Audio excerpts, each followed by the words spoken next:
Last time we got one sentence into this essay. I thought this time we'd start with the same sentence, but then finish up and move on. If that's okay with you guys. And the reason that's okay. That's okay. Because I studied your diagrams extensively to try to understand Begriff and Verschat. I have made upgrades to the diagrams. So they are they're easier to understand now. They start to say the things they need to say, and I've untangled some terminology that that I had tangled up. I had a conversation with Kenneth Smith about this. Yes, I saw that. And we talked about basically I used last week's seminar as an excuse to say what did I find difficult to explain, and then take it back to Kenneth and go, okay, Kenneth, what's the deal with this? And he confirmed that some of the things that are hard to explain are hard to explain because he's drawing them from sources that didn't make the distinctions clearly. Oh. And so, you know, we have to wrestle a bit with the terminology to figure out how to align it with what we're trying to describe.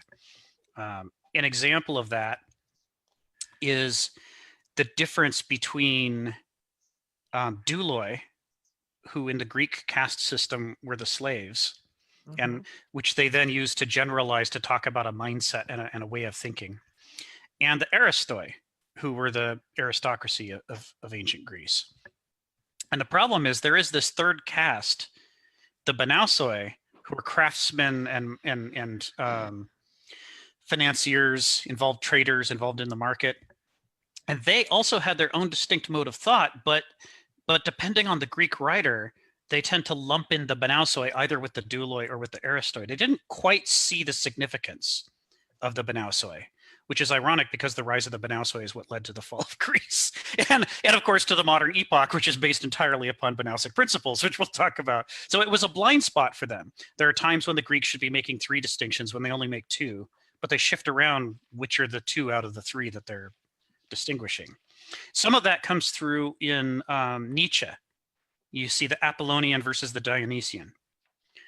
He also is kind of, as a Hellenophile, is kind of crazy about the Greeks and the Greek thought. He's slipping into that same mode of seeing 2 things where there's actually 3 things. And he also sees that all 3 things are present, but it depends on which essay by Nietzsche you read, which of the 2 he's opposing to each other. So there's this slipperiness in trying to talk about this. Do we have enough terminology to talk about all the pieces? So let me back up and do a quick run through what we did last week, and then bring us up to the present, which is Kenneth Smith's thing on soul versus spirit. Because we were at the sentence about soul versus spirit, and I was trying to put that into context, right? So I can present the diagram. Let's see, where do I share my screen? I share my screen here. Share, and I will go to le diagram, which is here. So basically, we know that with Kenneth Smith's philosophical system, we're building off of the Hegelian idea of thesis, antithesis, synthesis. We talked last week about how Hegel got that from Heraclitus. That the fragments of Heraclitus, all of the pieces of Hegel's system are implied by fragments of Heraclitus. And Hegel worked over Heraclitus over and over and over and over, really trying to milk the significance out of those kind of potent aphorisms.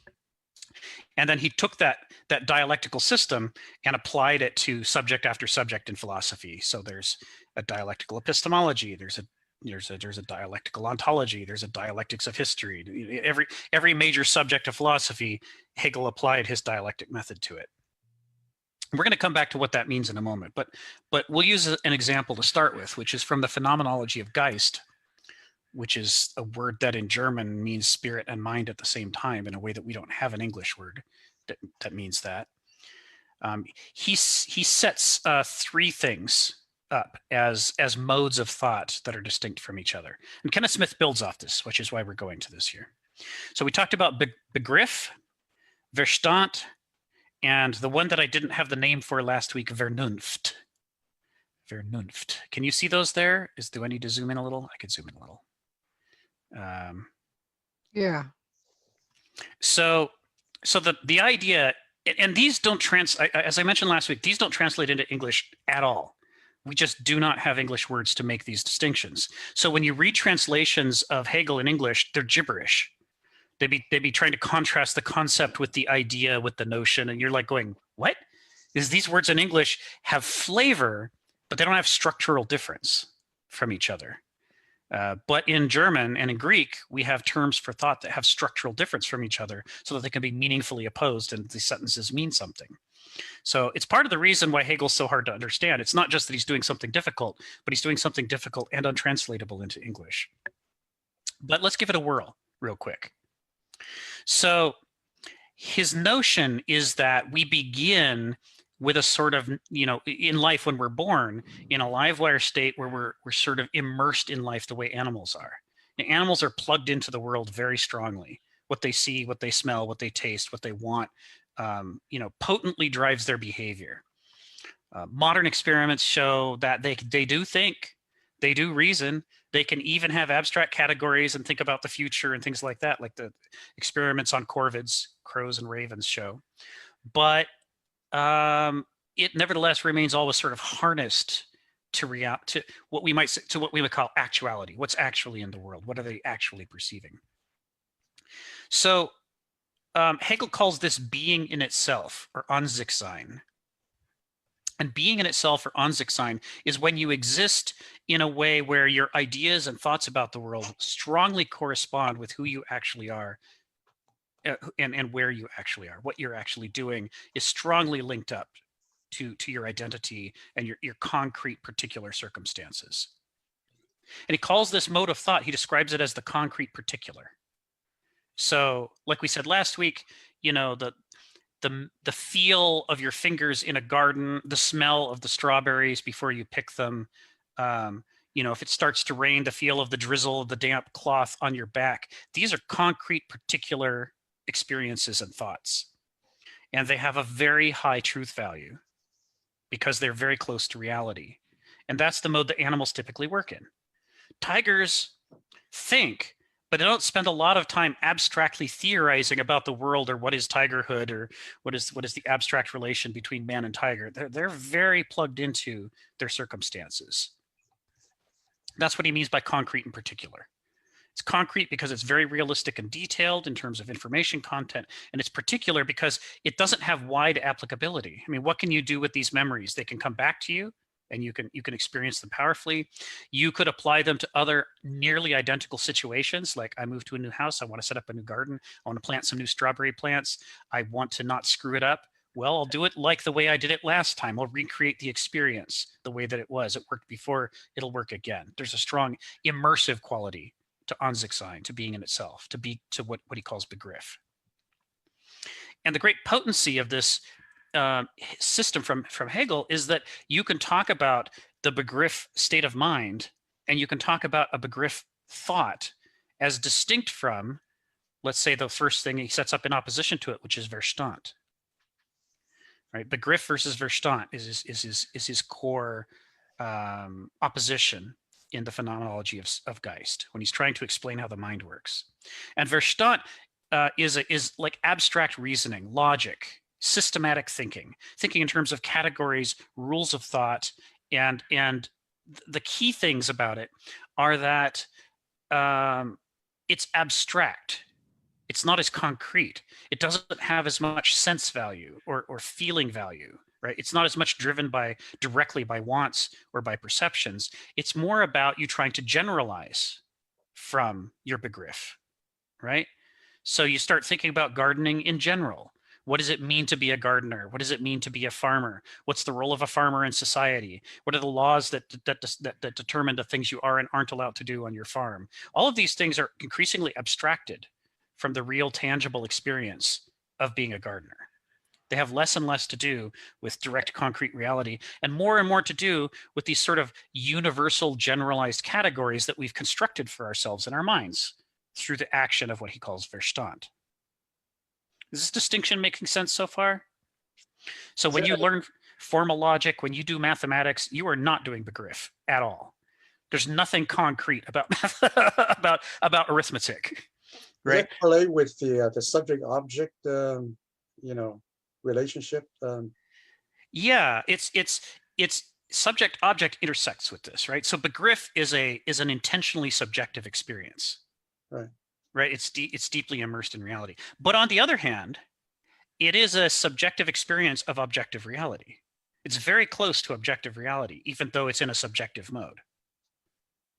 You see what I mean? Right. It's like the things you remember about the particular kind of strawberry that you grew, you'll know those things better than someone who's never experienced that particular kind of strawberry.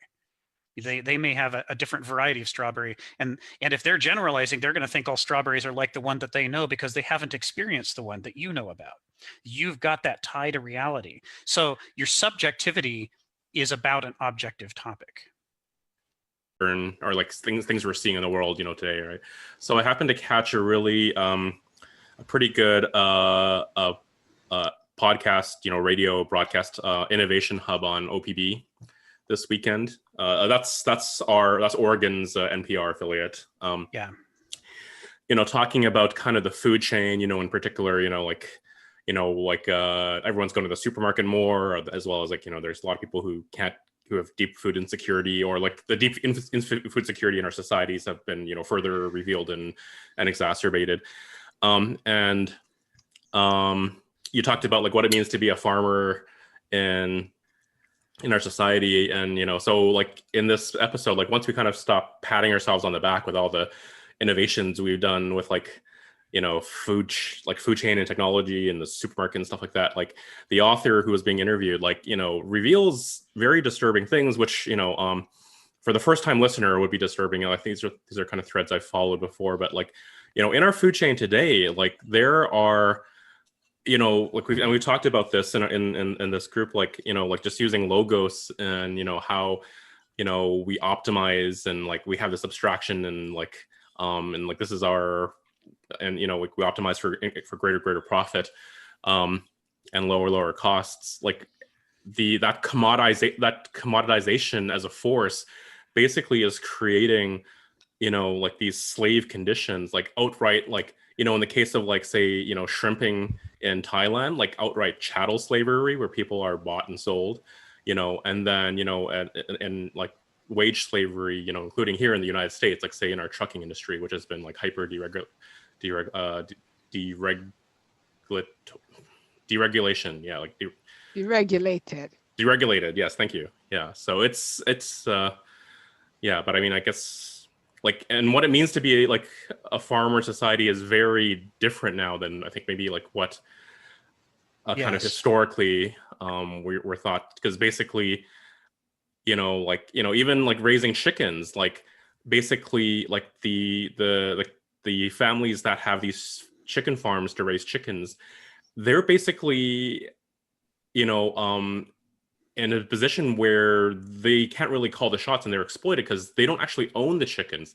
They're basically a service to raise and bring the chickens to market, so Tyson, these large, huge corporations, basically, set out these contracts, and then they have to put up all this capital to, invest in these, what's required.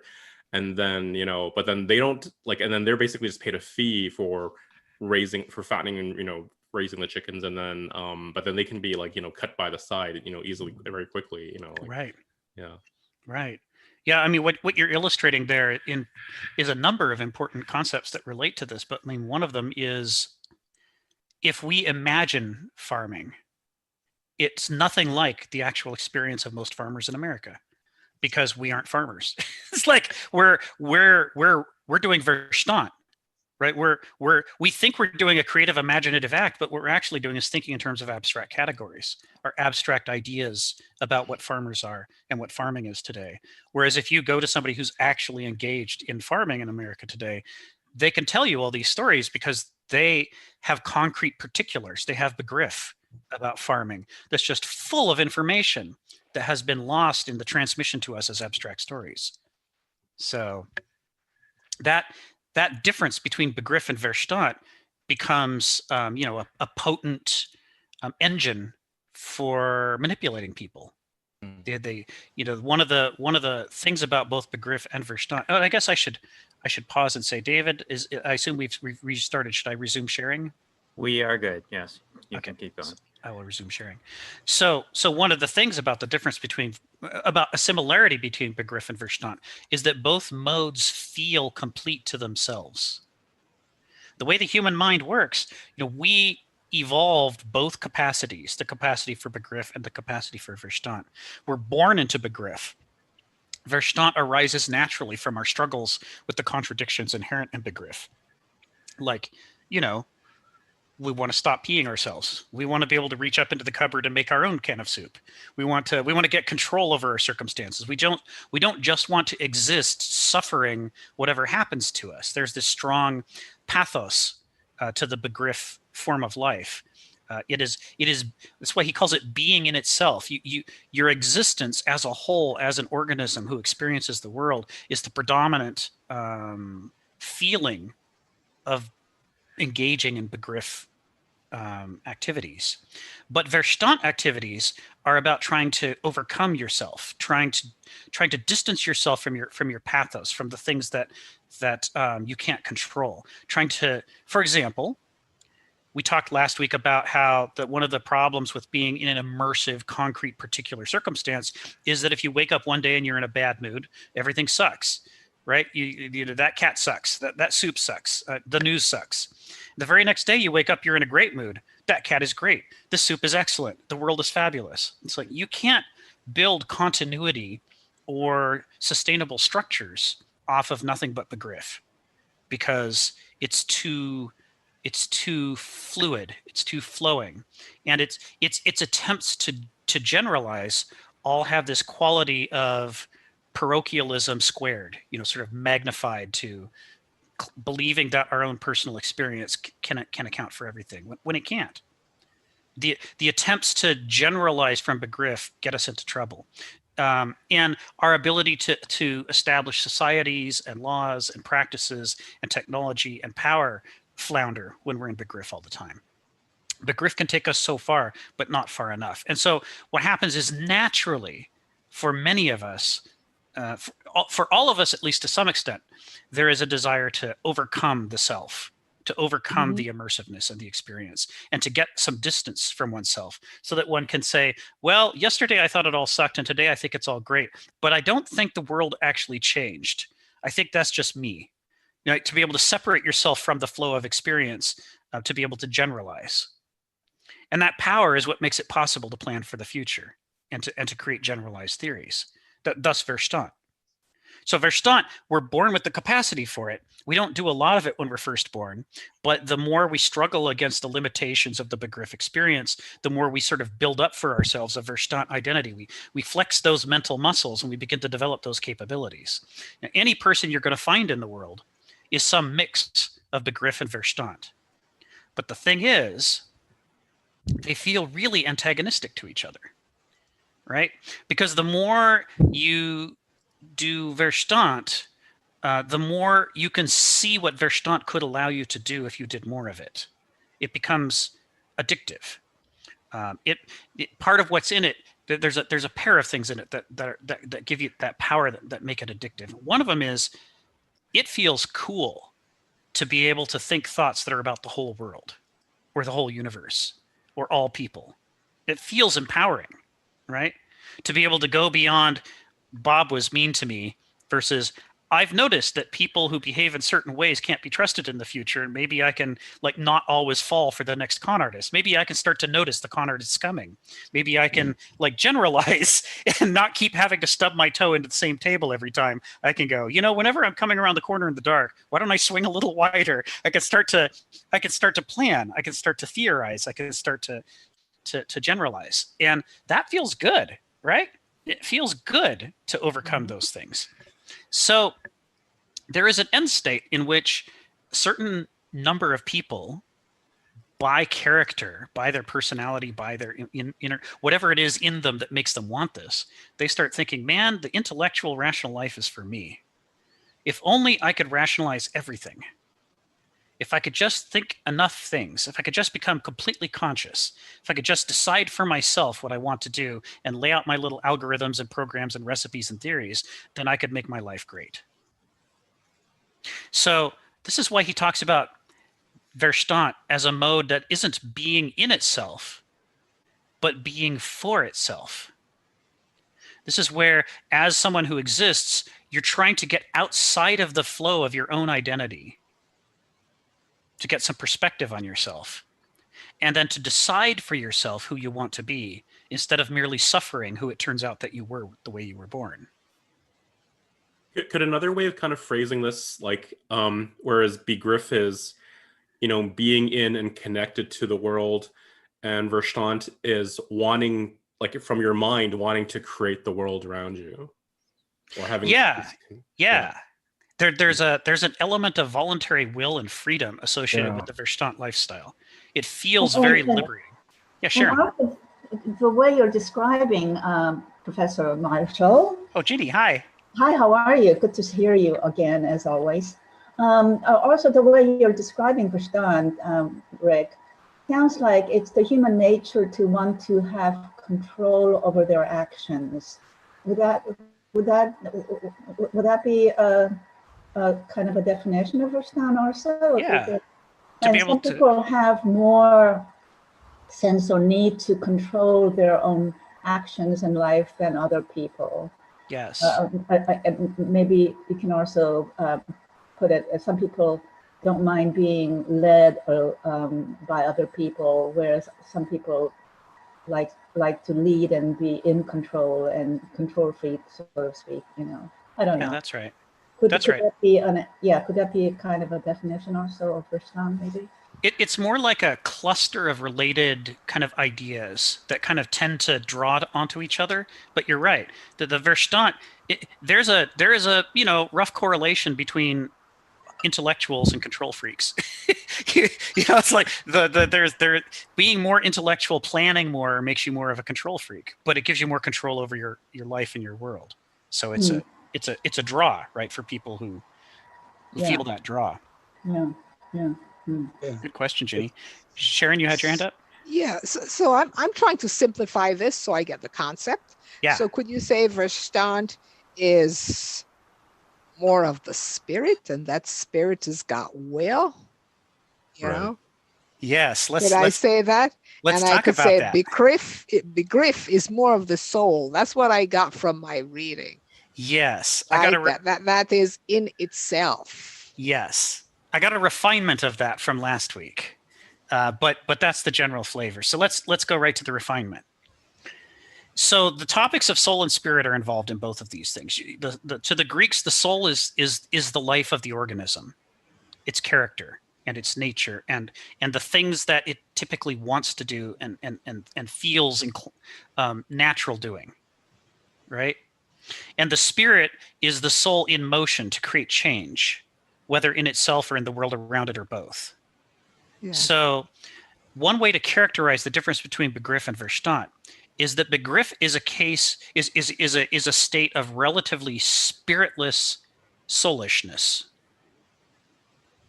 in which you are not challenging or controlling your sense of self or your experience of the world. You're immersed in it and experiencing it. So you have a strong sense of wholeness, which is what the soulishness is about.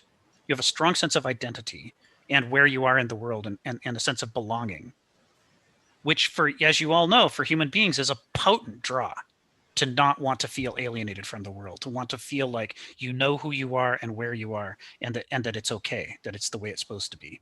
Begriff is very good at that, but because it's so focused on being in the moment, it has a tendency to not question itself enough and put itself into play, into motion. So it lacks a certain spirit. So that's why I talk about it at the extreme as being spiritless soulishness. But Verstand is the inverse. Verstand is so focused on putting itself into play and getting control and distance from itself so that it can be in charge and make recipes for itself and design itself. It's more like soulless spiritedness at its extreme, right? Where it can, as you become more intellectual, as you become more technological, as you become more scientific, you get greater and greater power over the world and over yourself, but you're more likely to do things that are ungrounded in reality or ethics or other people's feelings or so on. You may make a Holocaust. You may decide, I want to clear this continent for white people, so let's just send out enormous numbers of settlers and armies and exterminate all the people who are here, and we'll move in, because it fits a program.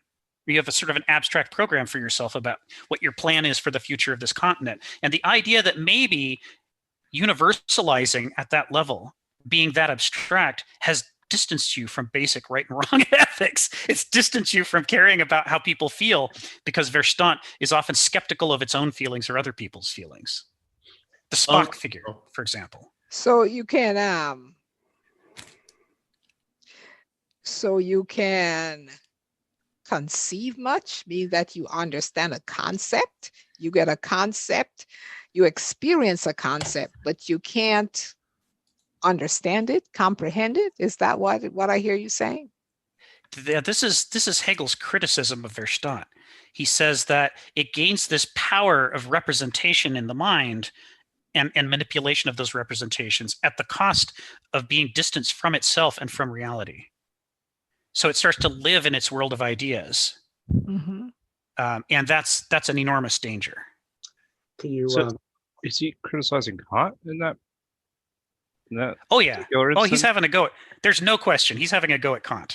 Okay, so all right, so everything can't be reasoned, and then so I'm sorry, I spoke over someone else. Can you also think of it in terms of McGriff is really a kind of a behavior that's based on habit. Where think about the individuation of the person, right? In the beginning, you begin to learn by habit and by repetition, and you learn these habits, and then you operate according to habit. So Verstand is more like when you develop a memory, and you have a memory, and you're able to remember certain things about yourself, and begin to think about, like you say, these universal terms and so forth. So you're beginning to use your mind because you have memories of how things are, and you can begin to operate your mind that way.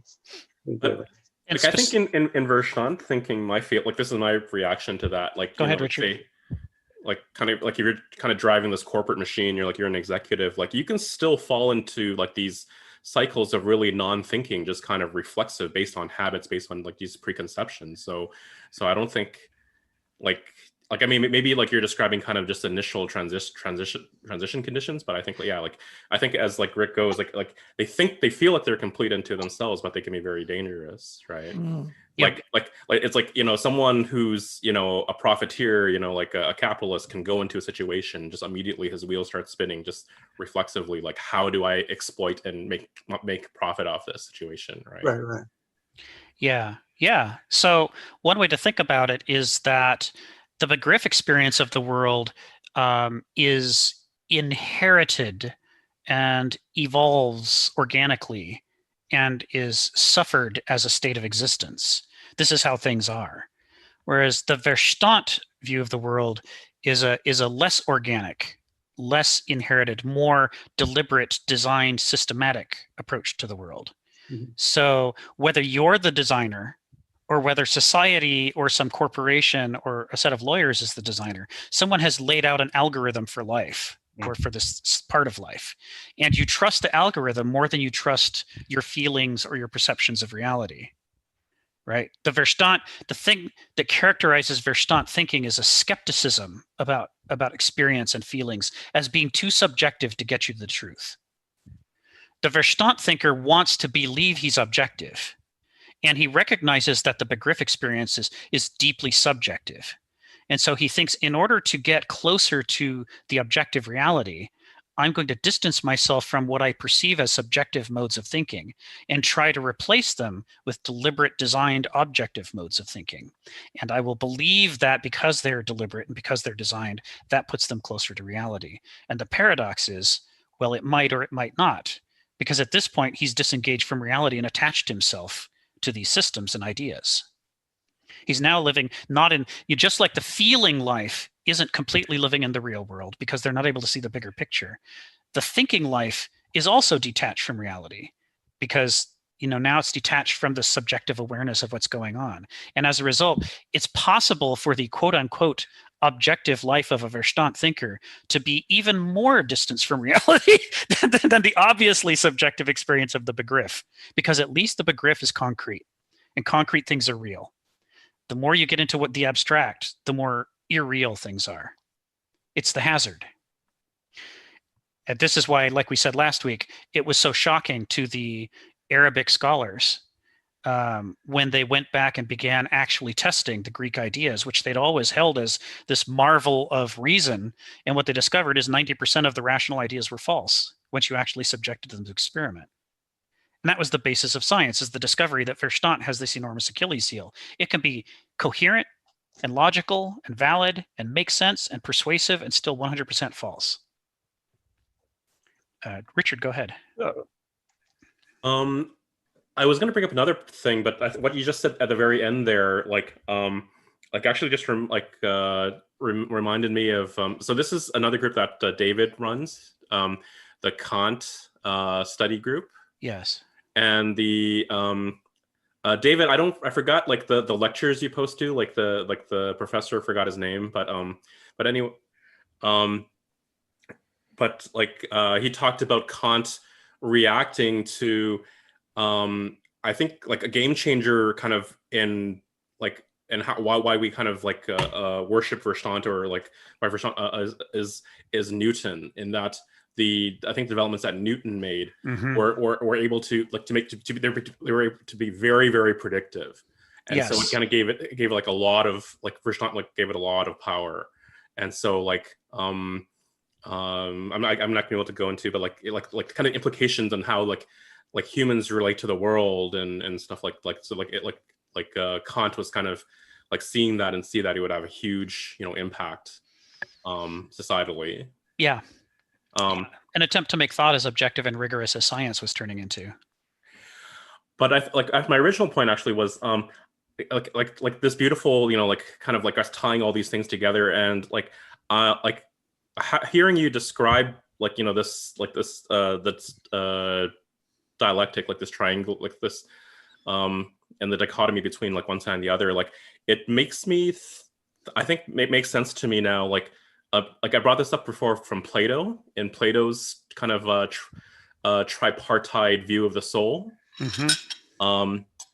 where you have the two horses, Eros and Thumos, and guided by Logos. Yes.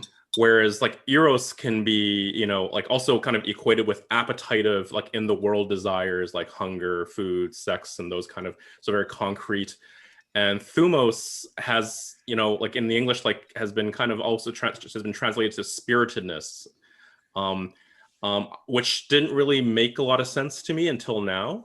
Yeah. So I've always kind of equated Thumos with the phrase, like the human need for recognition. Right. But right. Yeah. Okay. But I think it's sort of kind of vaguely kind of fits a little bit as well. But I think sort of like all one way or the other. I think if the horses are kind of in control, like it's not good. Yeah. It's not good, right? There should be something driving them. And in saying that, he is drawing off of the kind of Greek philosophical tradition, which is that neither emotion nor thought is sufficient unto itself. You need something else to harness them to. Like Diogenes says, for the proper conduct of life, you need right reason or a leash. And by right reason, he doesn't just mean reason. It's not enough to be rational. It needs to be oriented correctly. James and then Sharon. Yeah, is this under the influence of still under the influence of the dichotomy that's initiated by Descartes? That there's a reason, and then there's nature and bodies out there, and so the McGriff is is like the body and all its extensions that fit that diagram of what the mind is, right? Right. The mind is inside the subject. So I guess so this is still working with the subject object dichotomy, right? And it's just that it doesn't take a simplistic idea of the subject object dichotomy, because it shows how both subjectivity and objectivity as they exist in human beings are a paradox. Right. Yeah, the reason I mentioned the correlated McGriff with habit, because if you think of the individuation of each person, right? You begin with learning by repetition, and you Yes. apply these habits, right? And this is, Yes. like maybe similar to how animals also, get around when they first, come into the world. Yes. And so do we share this kind of McGriff with other animals, other animal behavior, other forms of animal behavior? We do and we don't at the same time. Right, right, The way that we do is that certainly they spend a lot of time in begriff mode. right, right. The way that we don't is that their begriff is more complete than our begriff. We have a tattered begriff as a result of the way we evolved Right. that necessitates the development of Verstand to Mhm. complete us. Right. If we try to get through the world with begriff alone, we can't pull it off the way animals can, Mhm. because their begriff has a rich tapestry of instincts that guide them through. It guides them towards a number of things that they need, and it guides them away from a lot of things that they need to avoid. Mhm. And because we evolved through neoteny, the particular form of neoteny we went through, we ended up more generic looking animals, right? We look more infantilized. We grew up with this skin with no fur and the larger heads and all the other things. Well, as part of that, we also shed a whole bunch of instincts that develop later in animals. They don't develop at all in us. Mhm. And so we have instincts, but it's sort of like a tattered frame, such that if we just go by begriff, we are more likely to be led astray by our begriff than animals are. Mhm. Their begriff is a surer guide than ours is, and thus it necessitates the use of Verstand to complete us. But yeah, otherwise, yes, I'm right with you, James. Sharon? It's kind of putting this together. A lot of this is new to me. Yeah. So what I'm hearing is the begriff Verstand, Vernunft is just a way of understanding, is it? Yeah. Yeah. These are Okay. all modes of thinking. And it's Kantian. well, what Is that- Hegel's saying, the problem that Kant had when he was trying to describe the way reason works in human beings is that he did it in a Verstand way. He did it in an artificial, abstract way. He started by positing pure reason and attempting to lay out how pure reason ought to behave in some sort of abstract Platonic ideal. And Hegel said, you just can't do that. It's just dangerous. He says that's Verstand reinforcing itself by claiming to also be the source of ultimate principles, which it can't be. He says what you need to do is study the actual concrete nature of things, not how does it appear in some kind of perfect vacuum in theory, but in the real world, how do we think? And Hegel said, the first thing you have to admit in the real world is that you are not born a logical reasoner. You are born a live wire who's experiencing the world. So we don't start with Verstand. That's not how it actually manifests in human beings. And any attempt to describe intellect as though we began there is inherently escapist from reality. It's going to be irreal at its foundations. That's his critique of Kant. That's why he said Kant is like the medieval peasant who doesn't want to get in the water until after he knows how to swim well. It's like, I'm sorry, I don't know how to tell you this, but you're going to have to immerse yourself in the water and be subject to the forces of nature and reality. And it's going to be unpleasant and uncomfortable sometimes, but that's how you learn. We right? That's how learning works in people. We don't get to start with a pure abstract theory. Okay. Joseph. Yeah. So this is the way that essentially Hegel gets to universal principles. Okay? Yes. And so he gets the universal principles, and what Kierkegaard is then saying is that no, you can't even get to universal principles through that. You have to get it through the individual experience itself. Right? Am I thinking about that correctly?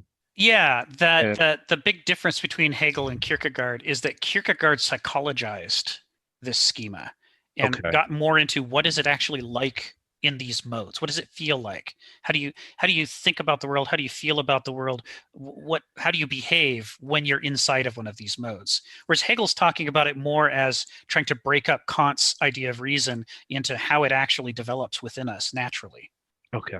So each of them is sort of building on the predecessor. Now I'm starting to see the arguments, that they're making with one another. Yeah, it's clear. Okay. Yeah.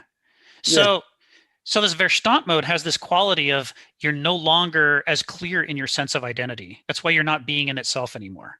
You're not a whole anymore, because what you've done is abstracted yourself from your feelings and your experiences and built yourself a little theory of who you are. I think I should be a lawyer. I'm going to go to school. I'm going to study these things. I'm this far along in my career ladder. I have 2 more years to go to get my degree. These are all Verstand thoughts. But none of this has anything to do with concrete reality. And it's a program for the self rather than paying close attention to who the self actually is. And that same abstraction from the self creates an abstraction from the natural world around you. What's actually important in the world becomes less and less clear the more you pull into Verstand. And what becomes more and more clear and starts to seem like reality itself is your recipes for what's important. What you have decided is important. What you can prove is important, right? Which may have nothing to do with what's really important, but it feels like it is. So thus, life becomes a program for life. Right? The self becomes a recipe of the self, and your interaction with the world, it becomes your program for how you want the world to be. And that's why he calls it being for itself instead of being in itself. You're now outside yourself. You have a schizoid relationship to yourself and nature, in which you are attempting to, design yourself like a perfect machine. If I could just get all these things right, everything will turn out well. And thus the whole modern system of mathematizing the economy, mathematizing and logicizing our legal system and so forth, every aspect of society and in the modernist culture is ultra Verstand, ultra für sich sein, of being for itself. And so now that we see those two problems, what we can see is, why does he talk, in the thesis, antithesis, synthesis argument, what he says is the antithesis is not arbitrarily proposed by the philosopher. It's not that he wanted to fight and he picked 2 guys. He's saying Verstand is the natural development out of Begriff. Begriff's own struggles with itself and the experience of life leads to the development of Verstand. But Verstand is also an unsatisfying. It's an overreaction to the Begriff limitations. And so neither of these ends up being a mode in which people can thrive and have a whole experience of life, even though each one is skeptical about the other and retreats into itself further and further over time.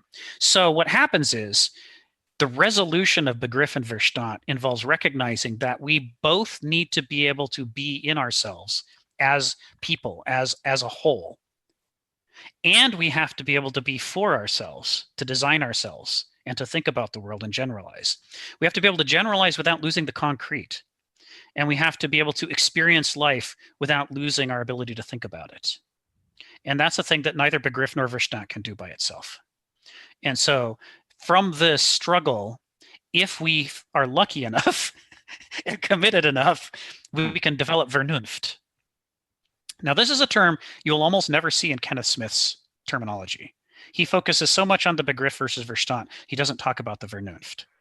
But in other triads, we'll talk about later, he talks about other things that clearly take the place of Vernunft. And therefore, he implies, that the Vernunft is as important to Kenneth Smith as it is to Hegel.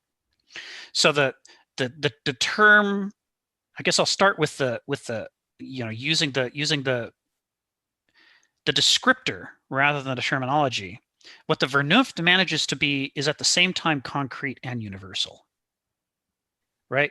So you retain your grip on concrete reality, both your own concrete nature and the concrete nature of the world around you. You center on that. You tether yourself to it so that you don't lose track of reality. It's what the perfect version of science would be. Right? Science is supposed to be, driven by the Arabs and Persians, a reaction against the over-Verstand nature of the Greeks. And to say we need to tether reason to reality to make sure that we don't just find ourselves making self-consistent, beautiful theories that are no actual truth value, right?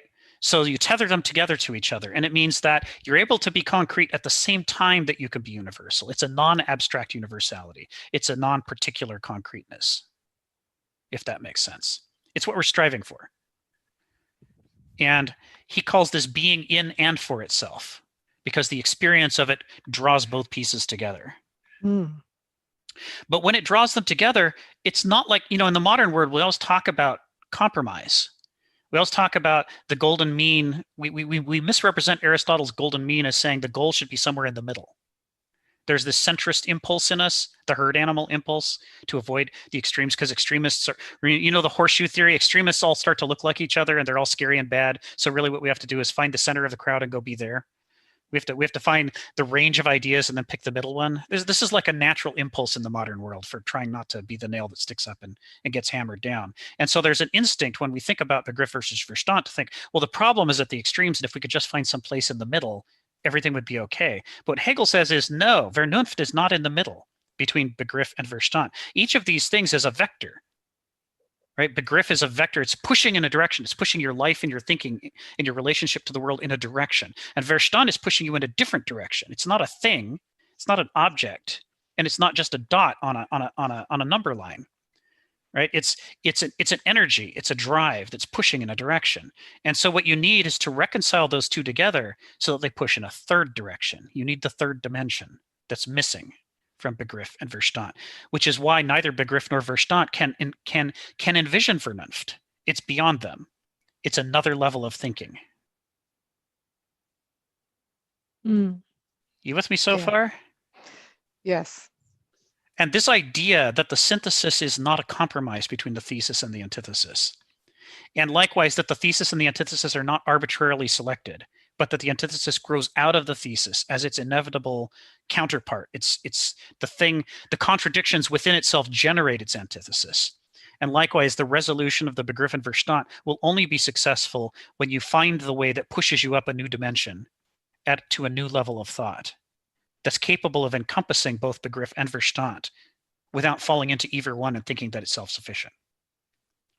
So is the Begriff and the Verstand are two conditions, right? And they're, both are conditioned, right? Yeah, they're both modes of thought, right. And they're experiences of life we slip into when we do right. that thing too often. Right. But there's the Vernunft, the unconditioned then? So Vernunft becomes, right. It escapes the trap of either one of those two. Okay. It becomes a new thing. But is that a unconditioned real, or is it a kind of like an artificial universal or something? Well, so Hegel argues that the dialectics, thesis, antithesis, synthesis, this thing where things generate their own antitheses, and then the resolution of the two forces a new layer. Right. It's organic and iterative. He says this is the nature of nature itself. Right. This is how all the fundamental laws of nature work. This is the reason that there are trees and apples and split pea soup, as it were, is because all of nature is unfolded according to this fundamental nature, that things struggle against each other and create new possibilities. They unfold new possibilities from the conflicts within them as the resolution of those conflicts. Mm-hmm. So, the thing is, that rule applies even to the Vernunft. Right. So it's back to the unconditional nature of things, right?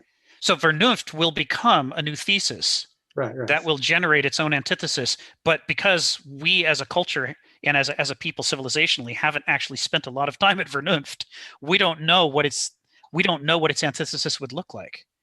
But he does arrive at the absolute, right? The absolute is the unconditioned. He calls this the absolute, and what he means is absolute spirit. And by absolute spirit, he means it's got soul and spirit at the same time. It's put the pieces together into proper relationship with each other so that they function like an organism.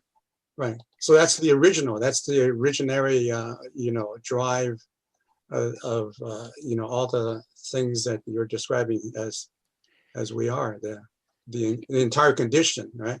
It's how to put ourselves together as a whole. Right, as a whole, right. That thing that animals can do because of all their instincts that we can't do because we have so few instincts. Right. We have to do it by putting our pieces back together. Right. So what Spinoza calls the substance, the ultimate nature of things, is the substance, right? And he calls it God or nature. But Hegel, criticizes as being not, as being one-sided, and it's not dynamic like his idea of the dialectic. It has to go through this dialectic. Yeah, he's saying, Hegel's saying one of the ways that you can tell the difference between the real world and a Verstand representation of it is that Verstand representations have this sort of timeless, abstract quality, like things are just a thing. Sure. Whereas he says nothing is just a thing. Every organism is made what it is because it's got internal forces moving in different directions that reinforce each other. Mhm. Like, you know, the hormones that raise your blood pressure and the hormones that lower your blood pressure have been harnessed together to keep your blood pressure within a range. Right. And if it gets too high, the other one kicks in and pushes it back the other way. And if it weren't for that dynamic tension between the opposing forces, we'd be dead. Mhm. And it's not just true for the blood pressure, it's true for the blood sugar, it's true for the blood fats, it's true for the rate of pulse. It's every single thing that keeps us alive is captured between opposing forces that have been harnessed together to push on each other to create this dynamic system that's able to rock back and forth around a sweet spot of health and vitality. This is what Heraclitus says in a number of his fragments. And this is definitely, you can see that what Hegel's done is drawn that idea directly into his model for how ideas work and what it means to exist and what's the relationship between humans and nature and everything else. He's got it all based around this idea of harnessing opposing forces into a biological self-reinforcing system. And that the problem with Begriff by itself is that it's like the wood of the bow without the string. Right. Verstand is like the string without the wood. It's like each of them is incapable of you know, you aren't getting a whole healthy system out of it. So like Heraclitus, his system is non-transcendent, right? It's actually a world of that's constantly becoming and changing, right? Yes, it's immanentalist. Immanent. A meaning is, he says, it's not that we live in a meaningless cosmos and that meaning is imposed from without by God or by man. He's saying meaning is inside the cosmos. And what we have to do is figure that out and learn how it works and align ourselves with it to survive. And that if we do that, we too will constantly transform over the course of our lives. Mhm. And so Hegel is showing us a transformation that we need to go through mentally from the state in which we're born through the state in which we tend to get educated to, but beyond that, not to stop with the machine intellect, the thinking about a world of wheels and cogs, as they said of Saruman in Lord of the Rings, but to move beyond that back to a holistic world in which we can understand it while being in it at the same time. Right. And that's why he calls Vernunft the true spirit. Is the Verstand that's in spirit is too soulless to be true spirit. Right. So actually, the true spirit would be actually back into what the substance of nature really is, right? Yeah. Right. So I'm just gonna hop down here. Oh, just a quick correction, Rick. Yeah, please. Did you say Verstand is the true spirit, or do you mean Vernunft? Vernunft is the true spirit. Okay, so true spirit and absolute spirit and Vernunft are synonymous. Yes, he uses a lot of synonyms to try to describe these things from different angles. Okay, thank you. Sometimes they translate Geist as mind, right? Yeah, Geist at the same time means both mind and spirit. Right. Because in German you can say that. In English, we don't have a word like that. Right. And ghost. Ghost. Okay. And you know, Zeitgeist, the spirit of the times, that was coined by Hegel using this idea. When he took this idea of Geist and applied it to history of civilization, then he talked about Zeitgeist instead of personal Geist. So Kierkegaard, Marx, Nietzsche, and all the other neo-Hegelians all built off of this schema. And in some of them, you can see it more clearly than others. Sometimes, like Nietzsche spends a lot of time whacking Begriff against Verstand, calling them the Dionysian versus the Apollonian. And sometimes he's whacking Vernunft against Verstand, but he still calls it Dionysian. And so you don't always get a clear separation between Begriff and Vernunft through Nietzsche. So what did Hegel mean when he criticized Hegel? What did who mean? Kierkegaard. I mean, so what did Kierkegaard mean by when he criticized Hegel by saying that Hegel built a castle but lived in a shack? I love that. I haven't read enough Kierkegaard. It sounds exactly like him, but I can't tell you. I need to read the rest of the essay it goes with. But it sure sounds like him. None of these Hegelians was a true believer. They're all like, well, that was Papa, but now I have to distinguish myself and become my own person. So I'm gonna push on the things I don't like about Hegel. Like Marx said Hegel was too focused on ideas and culture and not enough on material conditions. And Marx says that his dialectical materialism fixed Hegel by standing Hegel on his feet instead of on his head. He claimed that Hegel was trying to stand on his head by being focused on ideas, right? But each of these Hegelians has their criticism against Hegel. But the very way that they use the criticism always starts by assuming the dialectic, because that part, they're all like, okay, fine, you got that right. So, other questions about this before we build on this?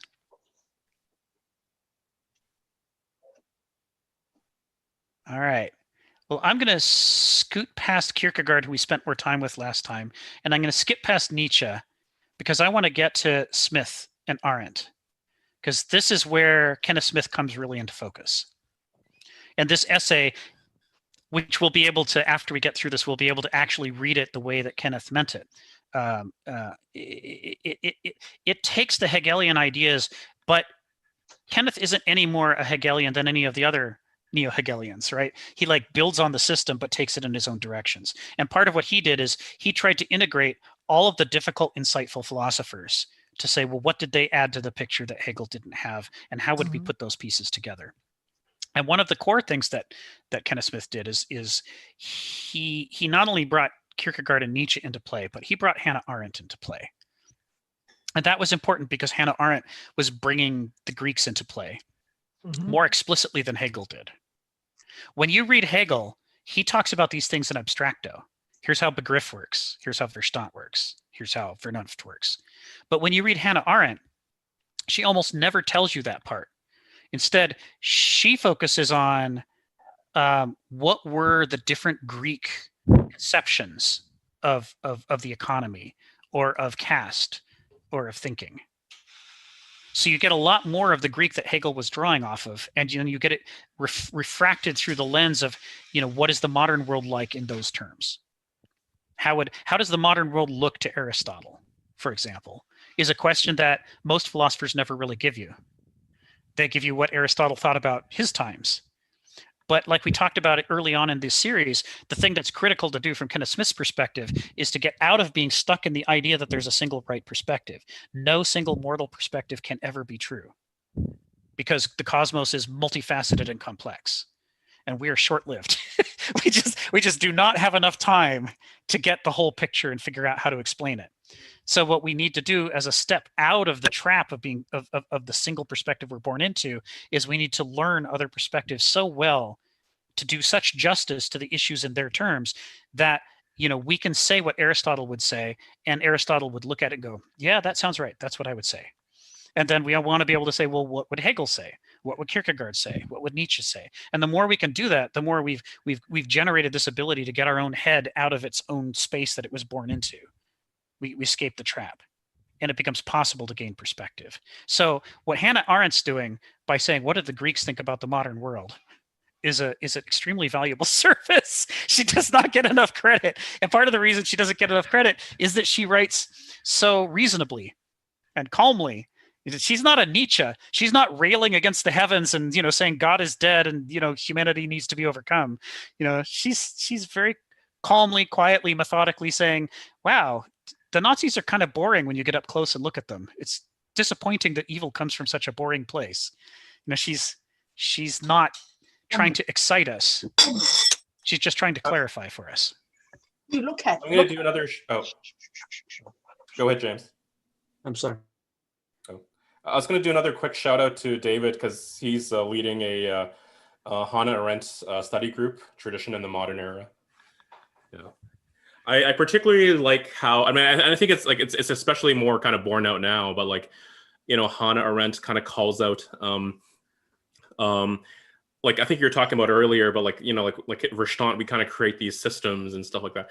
But like I think like kind of in the like post World War II, like we were even more hubristic, and kind of how Hannah Arendt points us out, and just in the coining of political science, and just like the idea that we can like that people can be easily predictable and stuff, and like that's why like this whole poll system, like now like we still seem to like have so much faith in it, and like we even though like time and time again we're like we're seeing how like that's like that the poll system is not really reflecting, it's not reflecting the concrete, right? It's like that concreteness, right? Yeah. It doesn't make that leap to Vernunft, the concrete universality. It's like, oh wait, okay, the election came in, the polls look completely off. It's like, yeah.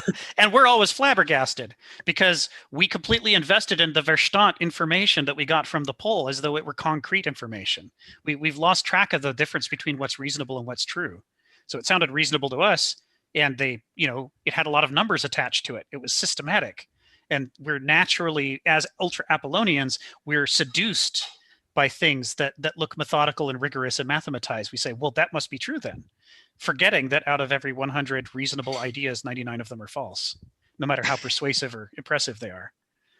Yeah. And David, I can't remember I don't know if you can remind us, like, I think Hannah Arendt, like she delineated like the modern world starting with Newton, and then the modern age starting with the atomic bomb. I think that was her way of kind of framing, those eras in our society. Yeah, she was willing to try different approaches to pegging down the era and to defining it, and it makes for some great reading. She's really quite. And if you haven't read The Human Condition, I would put it on your list, your very short list of books to read, because it's erudite without being inflammatory. She like clearly has read and studied a great deal of philosophy and history and thought hard about the biggest events of the 20th century up through her time. And yet she didn't then go, like so many people do who try to tackle that. It's calming without being soporific. It's just insightful.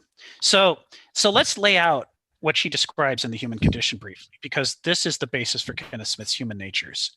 Right, it's what happens when Hegel, as informed by the Greeks and by the other Hegelians, is crossed with Arendt's The Human Condition.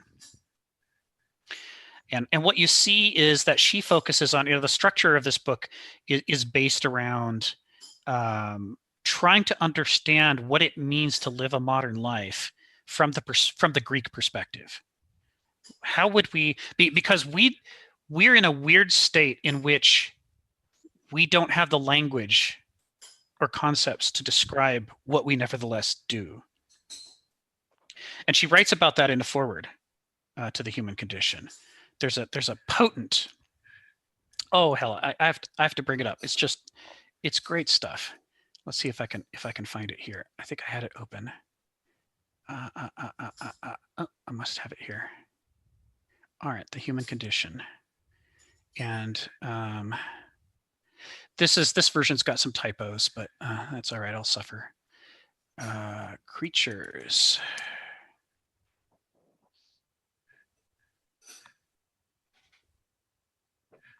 I think, or I should be looking for the word earthbound. I saw creatures. Yeah, she's got creatures all over the place, but it's in the foreword. Maybe I'll have to prep this for next time. Introduction. Prologue. Here we go. Huh. This is it. Her prologue ends with some of the most potent, poetic, philosophical language I've read. And yeah, here we go. What she's talking about is the way that our technology has outstripped our understanding, to the point that we're able to do things that we don't understand and don't even have words for. She talks about like how quantum physics moves past human intuition. It's like in a Newtonian physics framework, we could have an intuitive understanding of bodies in motion in space, right? And what it would mean for Newton's theories to be true. But one of the things you get taught when you learn quantum physics is that you have to abandon intuition. You have to rely on the math, because without the math, you can't describe it accurately. The quantum world behaves in ways that are completely counterintuitive and outside of our experience. Nevertheless, they have this enormous impact on our lives and how things happen. And so we find ourselves able to do things that we can't describe. So here we go. The trouble concerns the fact that the truths of the modern scientific worldview, though they can be demonstrated in mathematical formulas and proved technologically, will no longer lend themselves to normal expression in speech and thought. The moment these truths are spoken of conceptually and coherently, the resulting statements will be not perhaps as meaningless as a triangular circle, but much more so than a winged lion, to quote Erwin Schrödinger, who was of Schrödinger's cat fame. We do not yet know whether this situation is final. And this is my favorite sentence. But it could be that we, who are earthbound creatures and have begun to act as though we were dwellers of the universe, will forever be unable to understand, that is, to think and speak about the things which nevertheless we are able to do. In this case, it would be as though our brain, which constitutes the physical material condition of our thoughts, were unable to follow what we do, so that from now on we would indeed need artificial machines to do our thinking and speaking. And she talks about how dangerous this is, because if we're not able to understand ourselves, then how are we able to make decisions about ourselves? If we rely increasingly on computers and theories to do our thinking for us, then we stop being free agents who are deciding about our lives and increasingly become slaves of our recipes and our machines. And not in the general abstract way that people complain about, well, I don't want to be a slave to a machine. But because when people say that, they mean I don't want somebody else to make me a slave artificially. But what she's saying is the danger is far greater than that. We could find ourselves in a situation in which we have no choice but to be a slave to the machine, because the machine can describe the things we can do, but we can't.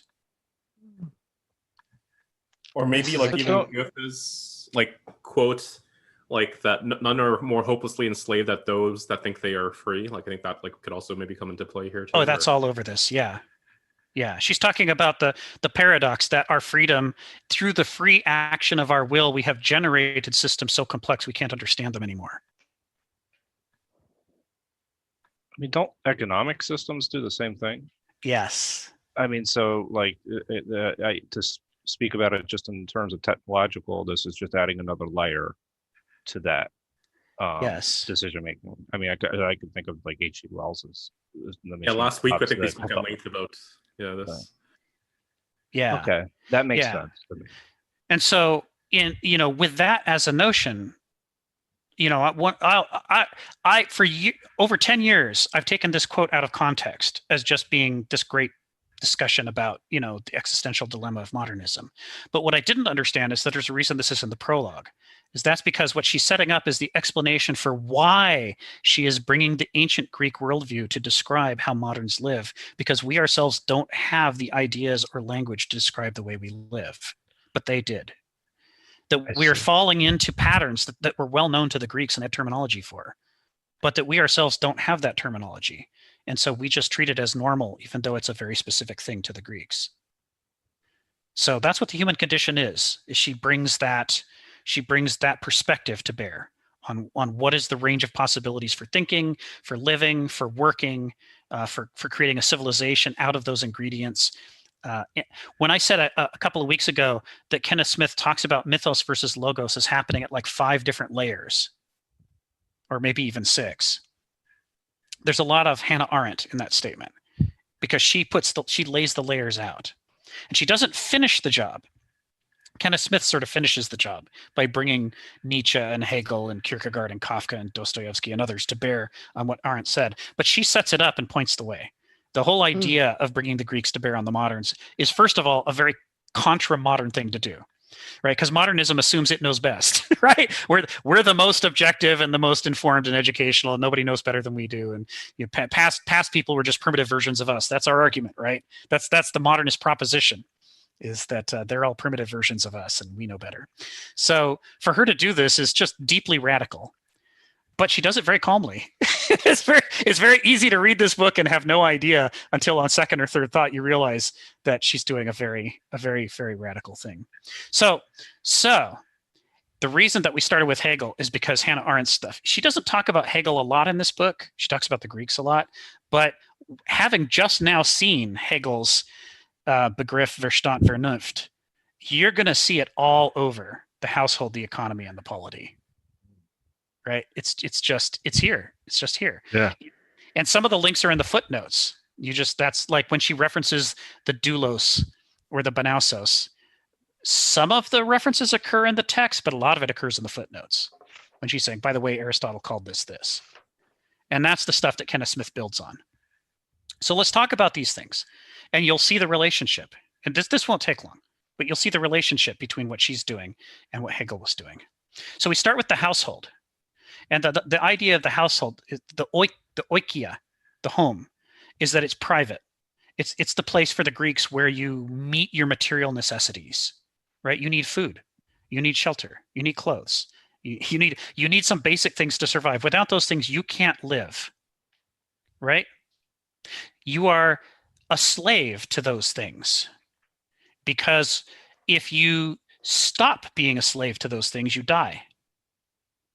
Somebody has to get you food and water and clothing and shelter and all the other basic necessities. And at the moment that they don't is when you begin dying. So there is a powerful dimension of necessity to the household. The Greeks defined the household as the place where necessity is addressed. They made a goddess out of necessity, Ananke. And they said Ananke is greater than Zeus. Ananke is greater than the fates. The three fates who are greater than the gods, Ananke is greater than they are. They are the working out of Ananke. Ananke is the deepest deity underneath the fates who are underneath the Olympians. You can read a lot of Greek myths and never see a reference to Ananke, but if you read far enough, you'll occasionally see references. And if you read the philosophers, you'll see some references to necessity. And it's easy for it to just pass by and for us to think, oh, necessity, because it's just an English word, just like any other word. It doesn't seem to mean anything special. But to the Greeks, this was incredibly special. This was one of the key terms. So the Greeks were a colonizer culture. They knew their own history. They knew they had come in to Hellas, that they hadn't been there originally. They came in and they conquered the people who lived there, who had already been there. And those people still survived in varying ways, but usually reduced to the level of slaves. They were enslaved. Because like us, the Greeks were a colonizer culture. And what that meant was, to the Greeks, they wanted to be free from necessity. They wanted somebody else to labor for them. They didn't want to have to do it themselves. They thought it was disgusting to be a captive of necessity. And their strategy for addressing that was to get somebody else to do it. This is the fundamental equation of the structure of Greek civilization. So it's why women were so unfree in Greek society, right? There were a few exceptions, but most women had to stay in the household. They had to stay in the household because somebody needed to provide for the necessities of life, or else the men couldn't be free. And that still wasn't enough people, so they also enslaved the indigenous people of Hellas, and they enslaved other people, captives in war. All those people they enslaved, a large number of them worked in the household. And their purpose was to liberate the true Greeks from necessity. So as we read Aristotle or the other Greeks describing the way the world should be, we have to understand they're going to bring that patriarchal colonizer culture to everything that it's going to be the water they swim in. They're going to assume that it's right and just. But as we do that, as we try to correct for the distortions in their perception, we don't want to overcorrect to the point that we lose track of the things that they're saying that are actually right. So here's one of the things that's right. That to suffer is called pathos. Now, in English, we have a word pathos, but we don't mean anything very clear by pathos in English. When we use the English word pathos, we mean suffering like, something that would move you to pity. Oh, that was pathetic.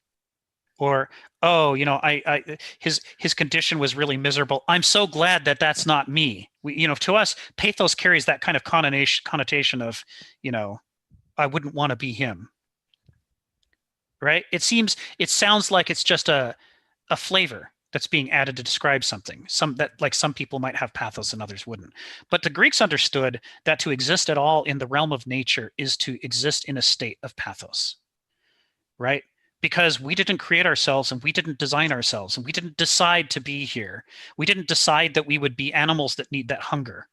We didn't decide that we need air every few seconds, right? None of these things were decisions. We didn't choose any of this. So at some fundamental level, all human beings are slaves to reality. We're slaves to the needs that were built into us. And we're slaves to them because we suffer those things, because we have necessity. We have to meet those necessities. We don't have a choice about it. And the Greeks might have tried to clever their way out of it by getting somebody else to meet their needs for them. But the needs still had to be met. Everything depended upon it. So there's a level of life, and this is not something to be fully escaped ever, of pathos. Nature is, for human beings, nature is pathos. And in order to meet our needs, we have to labor. We have to use our bodies in order to move things around and dig in the dirt and plant crops and harvest crops and, haul water. And we have to use our bodies. We have to labor in order to meet those necessities. And that's part of the nature of the suffering. The more we labor, the more it is obvious that we are suffering. They called that term for labor ponos. And of course, in Greek, there's like 1,000 ways to conjugate that noun in order to say, laborious or, people who labor or what have you. But so the core idea, which Hannah Arendt talks about, is, human beings as a species don't have to be described as Homo sapiens, which is a wish fulfillment kind of description. Wise man, really? But we can be described in terms of our roles within the Greek economy. So animal laborans as a species designation for Homo sapiens is a way of saying that when we live our lives primarily laboring to address the necessities that nature has inflicted upon us, we are not living a human existence, according to the Greeks. We're living an animal existence. Because that's what animals do. Animals live their whole lives laboring to meet their needs. And it could be a good life, right? They can have happiness. They can have all those things. But it's because they keep doing what they need to do as often as they need to do it in order to survive. It's a survival-driven, necessity-driven life.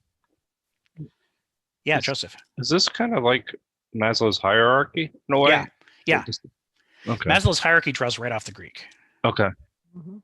He adds more layers and he refines it differently, but there's no question that Maslow knew his Greeks. Thank you. So animal laborans is a designation of human beings whose lives are structured around laboring to address the necessities of life. And in the Greek world, that was considered icky. They thought it was gross. And so the Greeks made, because as conquerors, they were conquering because they didn't want to stay home and do the work that was necessary to survive. They wanted to conquer somebody else and make them do the work to survive, so that they could have the kind of freedom that happens when you're tyrannizing somebody else. And they had to explain this in ways that made it not sound icky what they were doing. But the truth is, they just had this deep visceral disgust for that, and they longed to be free of it. And so they created an economic domain called the household, the oikia, in which that was where all those icky things could happen, right? And all the people who spent their lives focusing on those things, they could stay there too, out of sight, out of mind. So they didn't have to look at the women scrubbing out their underwear. They didn't have to look at the hard work that went into allowing them to be politicians or traders or what have you. It could be made invisible. And that was central to the Greek civilization. The distinction between the private and the public. Hannah Arendt talks about that a lot in The Human Condition. The private versus the public. What do we hide because it's shameful? And what do we do publicly because it's the realm in which we can aspire to do the things that we associate with freedom? Freedom versus necessity. You with me so far on this? Mhm. So the Greeks had a couple of terms for slaves, but the core term for slave is doulos, which you've heard me say in previous weeks because Kenneth Smith uses it. Mhm. And a doulos at the economic level is someone who lives the life of a slave, who labors to address the necessities of life. But when the philosophers got a hold of this, And I don't just mean Plato and Aristotle, but earlier philosophies, archaic philosophers, and some of the politicians and religious people who came along with that. They made a distinction that is often lost on moderns. And the distinction is there's a difference between where you happen to find yourself physically, economically, and who you are intrinsically. And from that, they developed an ethical argument about slavery. And the ethical argument goes like this. Some people are really so immersed in the needs of their life that they are coincident with those needs. All they are is appetites. They want things all the time. And they think that they should have those things that they want. And they're willing to work for the things that they want, but not really for anything else. The idea that they would work for things they don't want, or that they should learn to want different things, is like almost unthinkable for them. They can like barely manage that level. They're too trapped within the nature of their desire. So those people are not slaves because somebody made them a slave. Those people are slaves intrinsically. Even if they're in the government, even if they're the richest, quote, freest people, they're still douloi. It's separate from the economic or social status. There is this psychological status that they identified. And likewise, they said, if somebody is captured in war and made a slave, but it turns out that they don't think at that level, if they're capable of reasoning at the level of doing what's right for the world, or the pursuit of excellence and craftsmanship, then they really shouldn't be a doulos, because intrinsically, essentially, they're not a doulos. They're something else psychologically. They're a different psychological species, and therefore they should inhabit a different sector of the economy, not the one that some idiot put them in, who shouldn't have put them there. So it's like an ontological dimension? Yes. They sort of distinguished where people happen to have been put by accidents of history versus who they intrinsically were. And this was the birth of this kind of character type psychology that Kenneth Smith draws off of, and that Hegel and others draw off of, is not what we would think of it in modern terms, that someone is a slave because somebody made them a slave. Because under this ontological concept, nobody can make you a slave. They can enslave your body, but they can't make you a slave in your mind, as Harriet Tubman demonstrated. Nobody can tell you can't be free. If you're committed to do what it takes to break free, even if they never let you escape, you could still maintain your will for freedom and your desire to transcend your appetites and your desire to transcend your bondage. That could be part of you regardless. You see this from Holocaust survivors too, that talk about how the guards try to break you down, but ultimately it's up to you whether you maintain a core inside of you that refuses to be broken.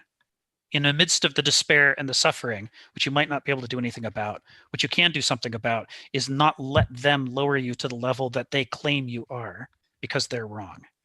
That's logotherapy? Say that again? Is that logotherapy? Logotherapy.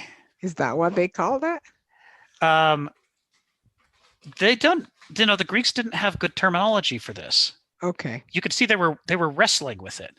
It's like in one passage, they'll talk about a doulos as somebody who is physically doing the labor in the household. And in another passage, they'll talk about a doulos as not that at all, but as somebody who operates mentally at the level of their appetites and wants and needs. Mm. Well, that And logotherapy is from that guy who wrote the book in the concentration camp. Viktor yes. Frankl. Viktor Frankl. Yes. Viktor Frankl, that's correct. You're right. That's exactly right. That's what that is. Is this why essentially somebody like Epictetus, who was a slave, was still a philosopher? Yeah, Okay. right? Because he's like, Epictetus is saying, you can enslave my body, but you can't enslave my mind. Mhm. I'm a philosopher no matter where you put me in life. And, Aristotle and a few others are on record as saying that anybody who puts somebody in a place in life where they don't belong is unjust. They're wronging that person, and they're wronging nature itself to do that. This is where a philosophical culture began to grow out of the colonizer culture, with the idea that people have intrinsic natures, and that society ought to be organized according to people's intrinsic natures, not according to extrinsic force or imposition. Mhm. And that if you are getting people to play roles because you force them to do it, then you are immoral as a person, and your politics are corrupt and should be destroyed and replaced.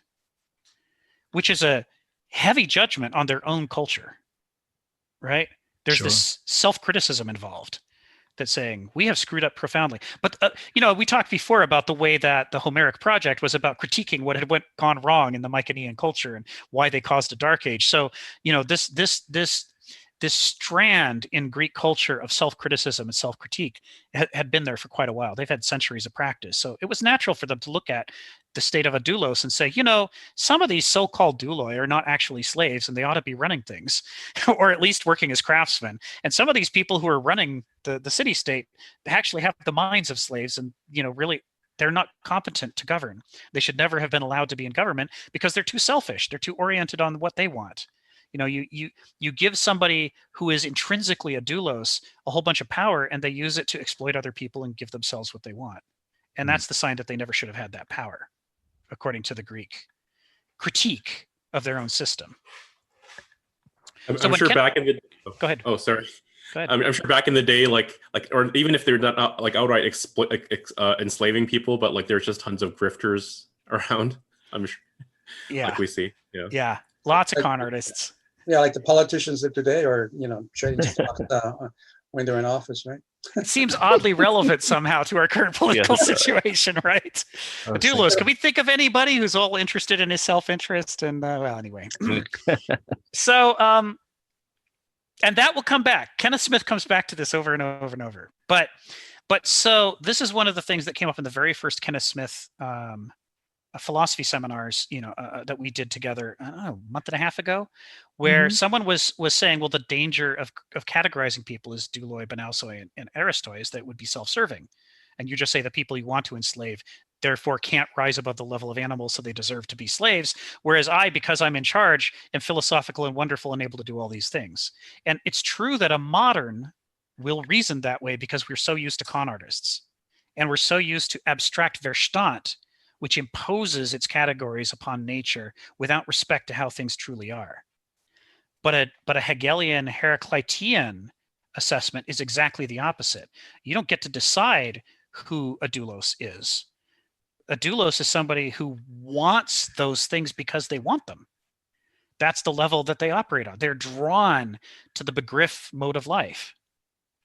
And it's not for you to randomly assert it. It's for you to pay attention to the people around you and let people voluntarily choose the lifestyles that suit them. Now, this was a radical critique by the Greeks of their own system, and they observed it more in the breach than in the honoring. But it's what they, at least some of the Athenians, wanted to aspire to. It's what they wanted to rise to, and it's what Hegel built off of. Right, the begriff is the Dualic mindset that these guys are critiquing. It's just a German term for the original Greek. So there is a level above the household, which is the economy, at which you have not only traders and financiers, doing bartering and buying and selling, but you've also got craftsmen who are making things. Learning a trade, pursuing excellence, learning to make things that they can sell in the marketplace, right? Sculptors and carpenters and miners, people who cannot just labor with their bodies. It requires a tremendous amount of training and practice to learn to do what they do, and that they're makers. Homo faber, right? Which you probably all heard that term, because that one's thrown around more than animal laborans. Homo faber is like a species designation for human beings when they live like this, when they live as makers, people who learn to build things. And where the household is dominated by necessity, ananke, the economy is dominated by utility, by pragmatism. Right? You're not making things that you then consume and then vanish from the world after you've consumed them. You're actually making tools and buildings and ships. You're constructing things. You're creating a crafted environment around you that's made up of artifice and artifacts that you've created. So the kind of work that you do in the economy is different from the kind of work that you do in the household. Instead of laboring with your own body because you're as a form of suffering to meet necessity, you're working with your hands to make things that have use, which you can either use yourself or trade to others for money. And of course, money is the ultimate abstract thing to make because you can trade it for other things. You can trade it for anything. So the money-driven economy derives directly from this side of things, the money-driven worldview, the mathematical, precise worldview in which you have to get the details right or your house falls down, which there's a focus on the recipes, the rules, the measurements. All of that comes directly from the craftsmanship and the work, the ergon, the act of making, the poiesis. Last week we talked about how there was the erotic and the poetic in the aesthetic personality layer of Kierkegaard's spirit.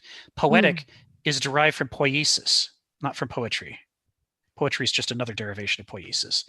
It's making, man the maker, right? So in order to be involved at the level of the economy, you have to be able to distance yourself from your needs. You're not actually directly feeding yourself. Somebody else is feeding you while you work on making things. And you might be making tools that will help them to feed you more easily, right? Tools to support farming, but you might just be making objects of beauty to sell. It could be anything. But the point is that you're now, your connection to Ananke is mediated by someone else. And the work that you're doing isn't labor anymore. You're working with your hands and you're using your mind to guide your hands rather than laboring with your whole body. It's less about putting in the sweat and more about learning the craft and doing the work. So the pursuit of excellence falls in here. And that's a very different mindset than the laboring mindset. And it's a very different mindset from I have a need, so I labor to meet the need. And once I finish laboring to meet the need is met. And I no longer need to labor because I'm no longer suffering. Right? There's a certain equation that happens at the level of the doulos that doesn't happen at the level of the banausos. This is where the term banausoi comes into play, the craftsman. Richard, go ahead. You got your hand up. Yeah, I was kind of like aligning this to, sort of how far we've taken this and in some ways kind of perverted it, in our modern society. The ultimate of the money society is, say our cyber, or cryptocurrency, right? Yeah. It's so abstracted, right? And then even more kind of like in modern technology, people who make a living by being influencers and on TikTok or whatnot, but I guess the product that they're making is this image that they're putting out into the world, but we're kind of understanding that it's fundamentally very harmful in terms of kind of self-formation and I'm struggling to find the words here, but the difference between your persona, right? That you're always, and then the fact that this is now exploded, that everyone's kind of in this game, right? And you're always kind of on, right? But right. Yeah. Anyway. Right. Yeah, it's directly relevant here. I mean, this realm of the economy in the modern era, what defines modernism is that the economy took over everything else, and everything is now some kind of economic transaction. Right. It's what social commentators, economic commentators call the financialization of our economy. Yes. And it's also harmful because it reduces what is an ineffable and inherently unquantifiable experience, the experience of being a person, and tries to reduce that into metrics or numbers. So then you become, your Twitter followers or the number of eyeballs you could get through your TikTok. You are fitting what is ultimately more than just hyperlogos into the box of hyperlogos purely for material gain. Exactly. But does it redefine the idea of the pursuit of excellence, what excellence actually is? So, yes. Right? So the idea of it being a service is no longer a matter. It's more about just being a product, or so to speak. It starts to, you can see how craftsmanship has its roots in what you need in the farm, But it grows into, as you develop the skills, you can get other people to buy your version because it's better than their version. And so excellence turns into how much can you get for it rather than how useful is it to me in this particular farm right now in this place. There becomes this sort of abstraction away from the direct need. And then you also get into this whole, its value seems to be what you can sell it for, even if that nobody else would agree that was its value. I was going to say it almost morphs into a financial craftsmanship where Exactly. you're ultimately crafting the epitome of abstraction, just Yes. numbers on a balance sheet, and you can make Yes. that say whatever you want it to say. And so that becomes, and that's why planned obsolescence becomes a feature of our economy. Whereas before you owned a pair of shoes for, maybe your whole life or half your life.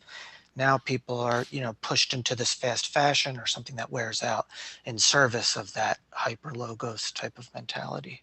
That's right. There's a contradiction inherent within the Banausic worldviews. On the one hand, it grows out of craftsmanship, but the more it moves over towards trade, the more an element of deception and arbitrariness enters it.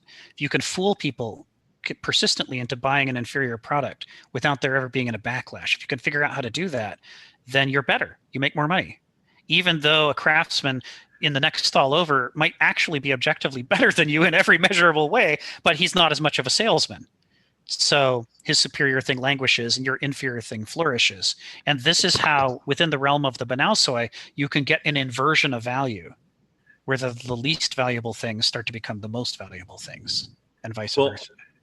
And like the deception has gone to the point where it's like, it's not even that your product is inferior. It's like you're selling the shell of a product, or like not even the product itself, but sort of misrepresenting it. The most hilarious thing I find is that like on eBay, like sometimes if you're searching like high-end stuff, like like high-end headphones or something like that, like people will be selling an item which is just the manual or the box for it, and they'll be like at like $50 or $100 or something like that. Yeah.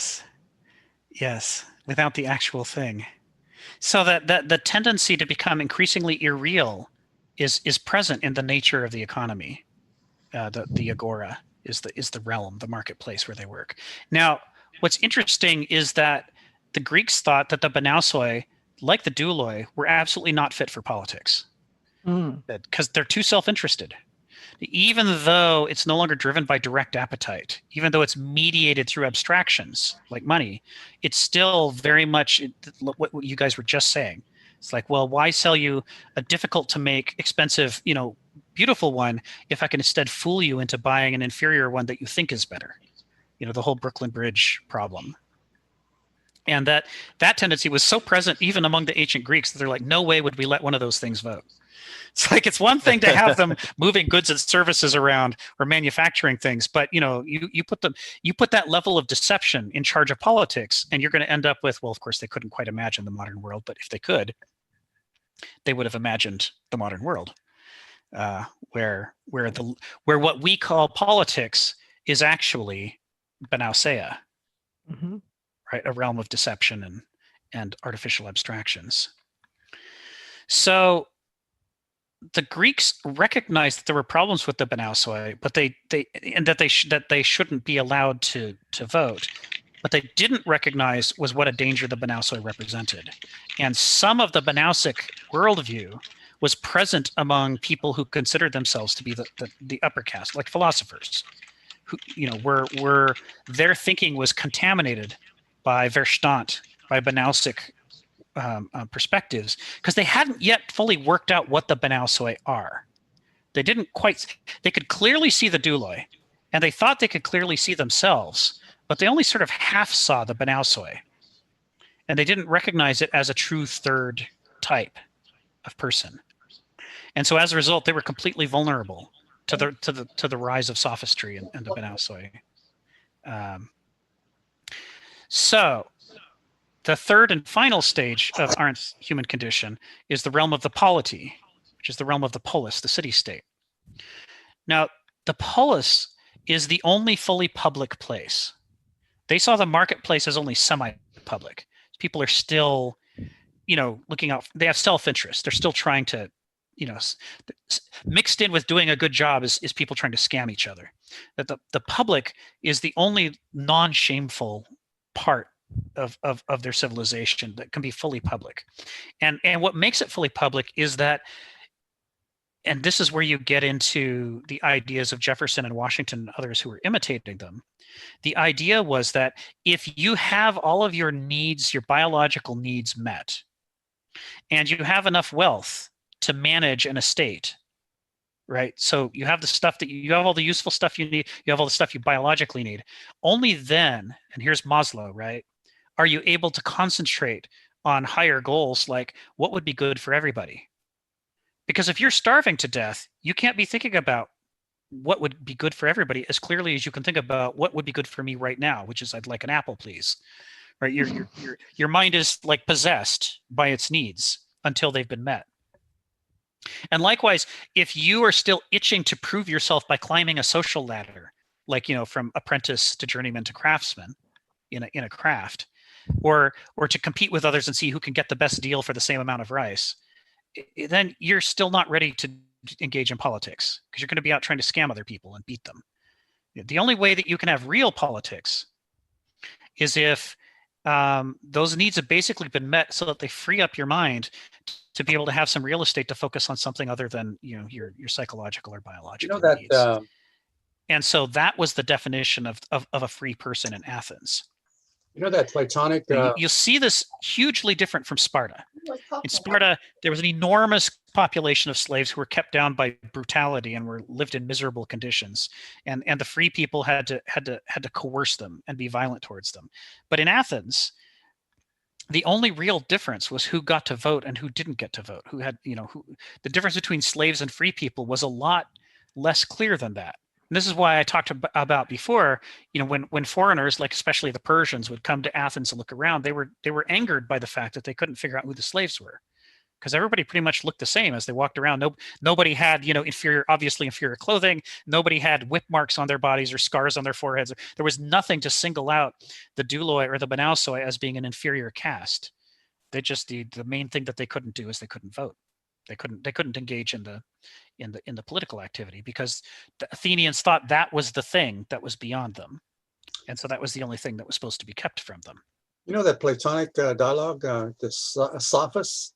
Yes, was that a discussion based on this confusion as to who the Sophists were? They couldn't identify who the real Sophists were from the real true philosophers, and I'm not sure if that was relevant yes. to what you're talking about, of identifying people of one group as opposed to the other.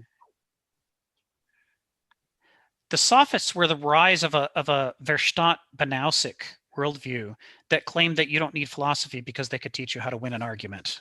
Mm-hmm. Right? We'll teach you, and they would be forthrightly say, we'll teach you how to make the worse appear better and the better appear worse, so that you can win.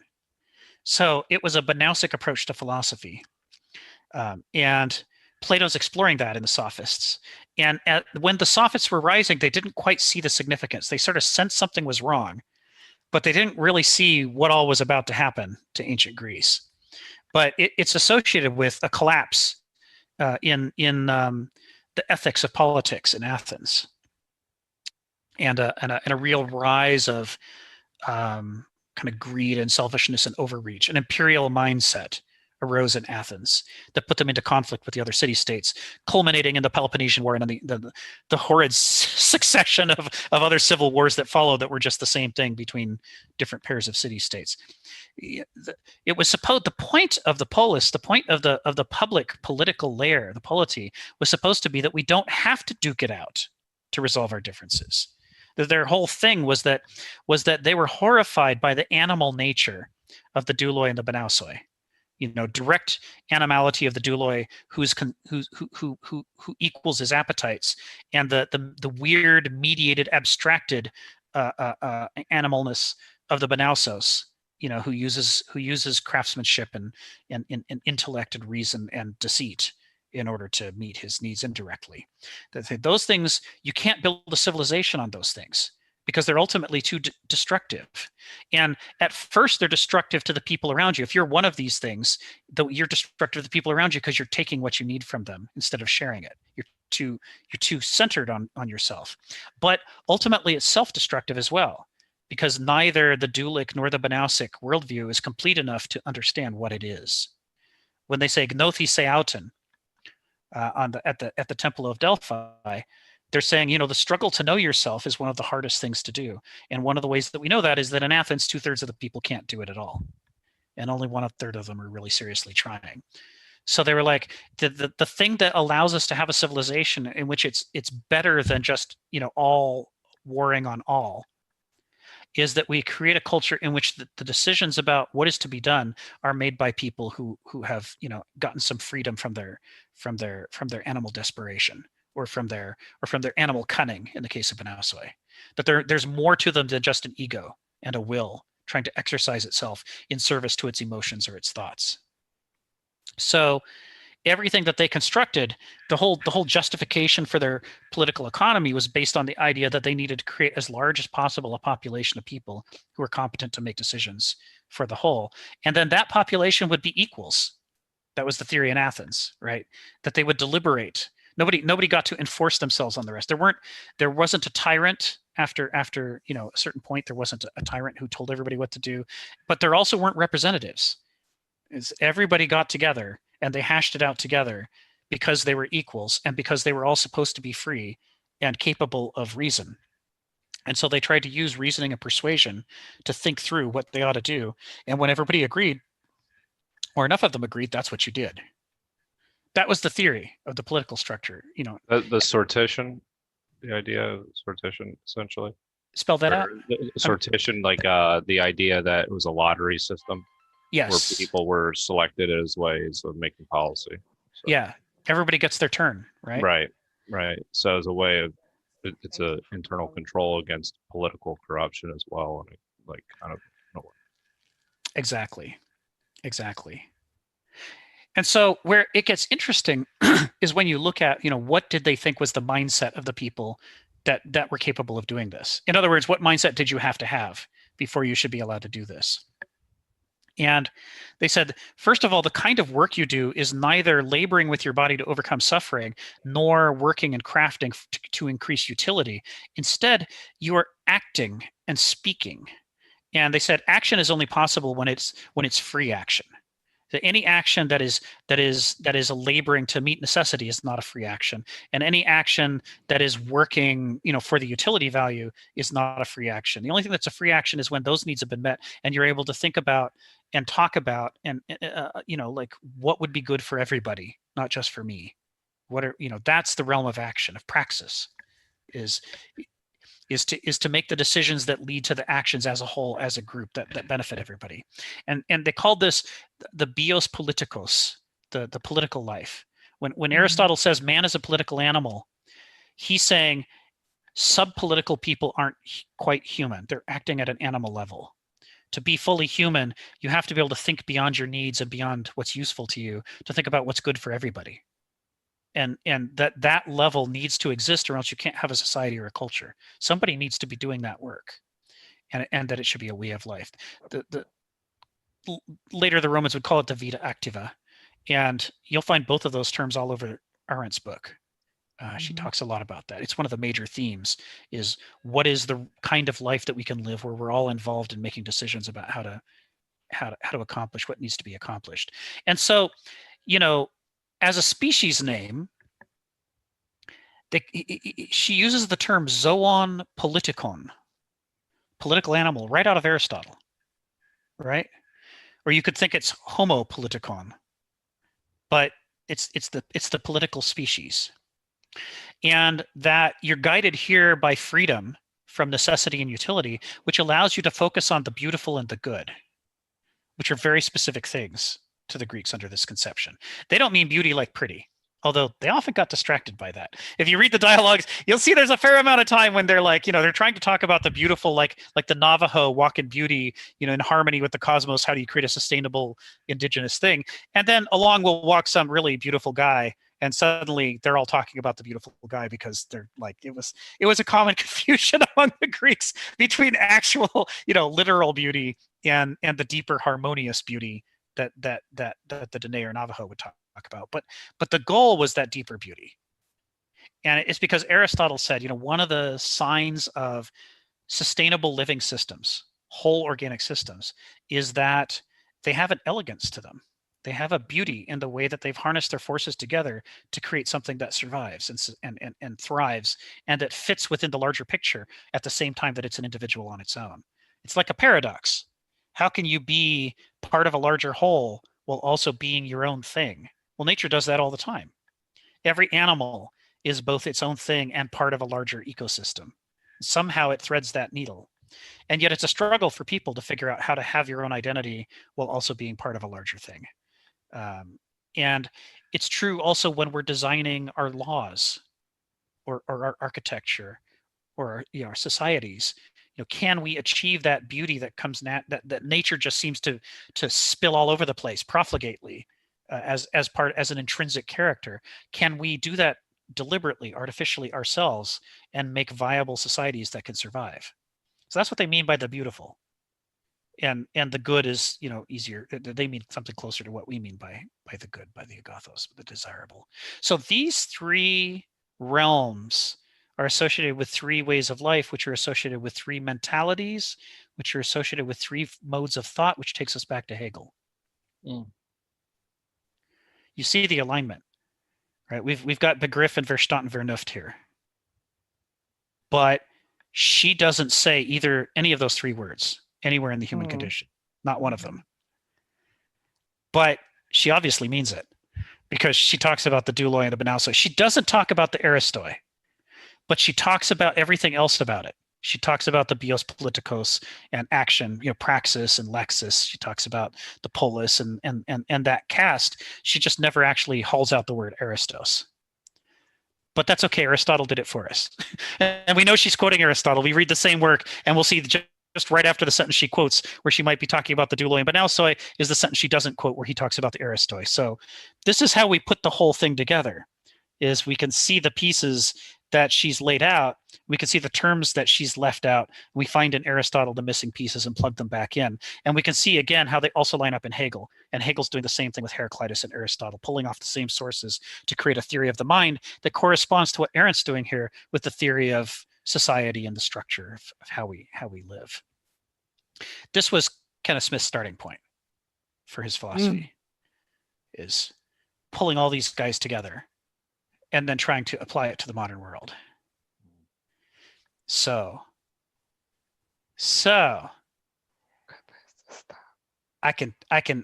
we can briefly touch on Kenneth Smith, and then I'd like to actually go back to the text if you guys would, and we can start moving along now because we're caught up.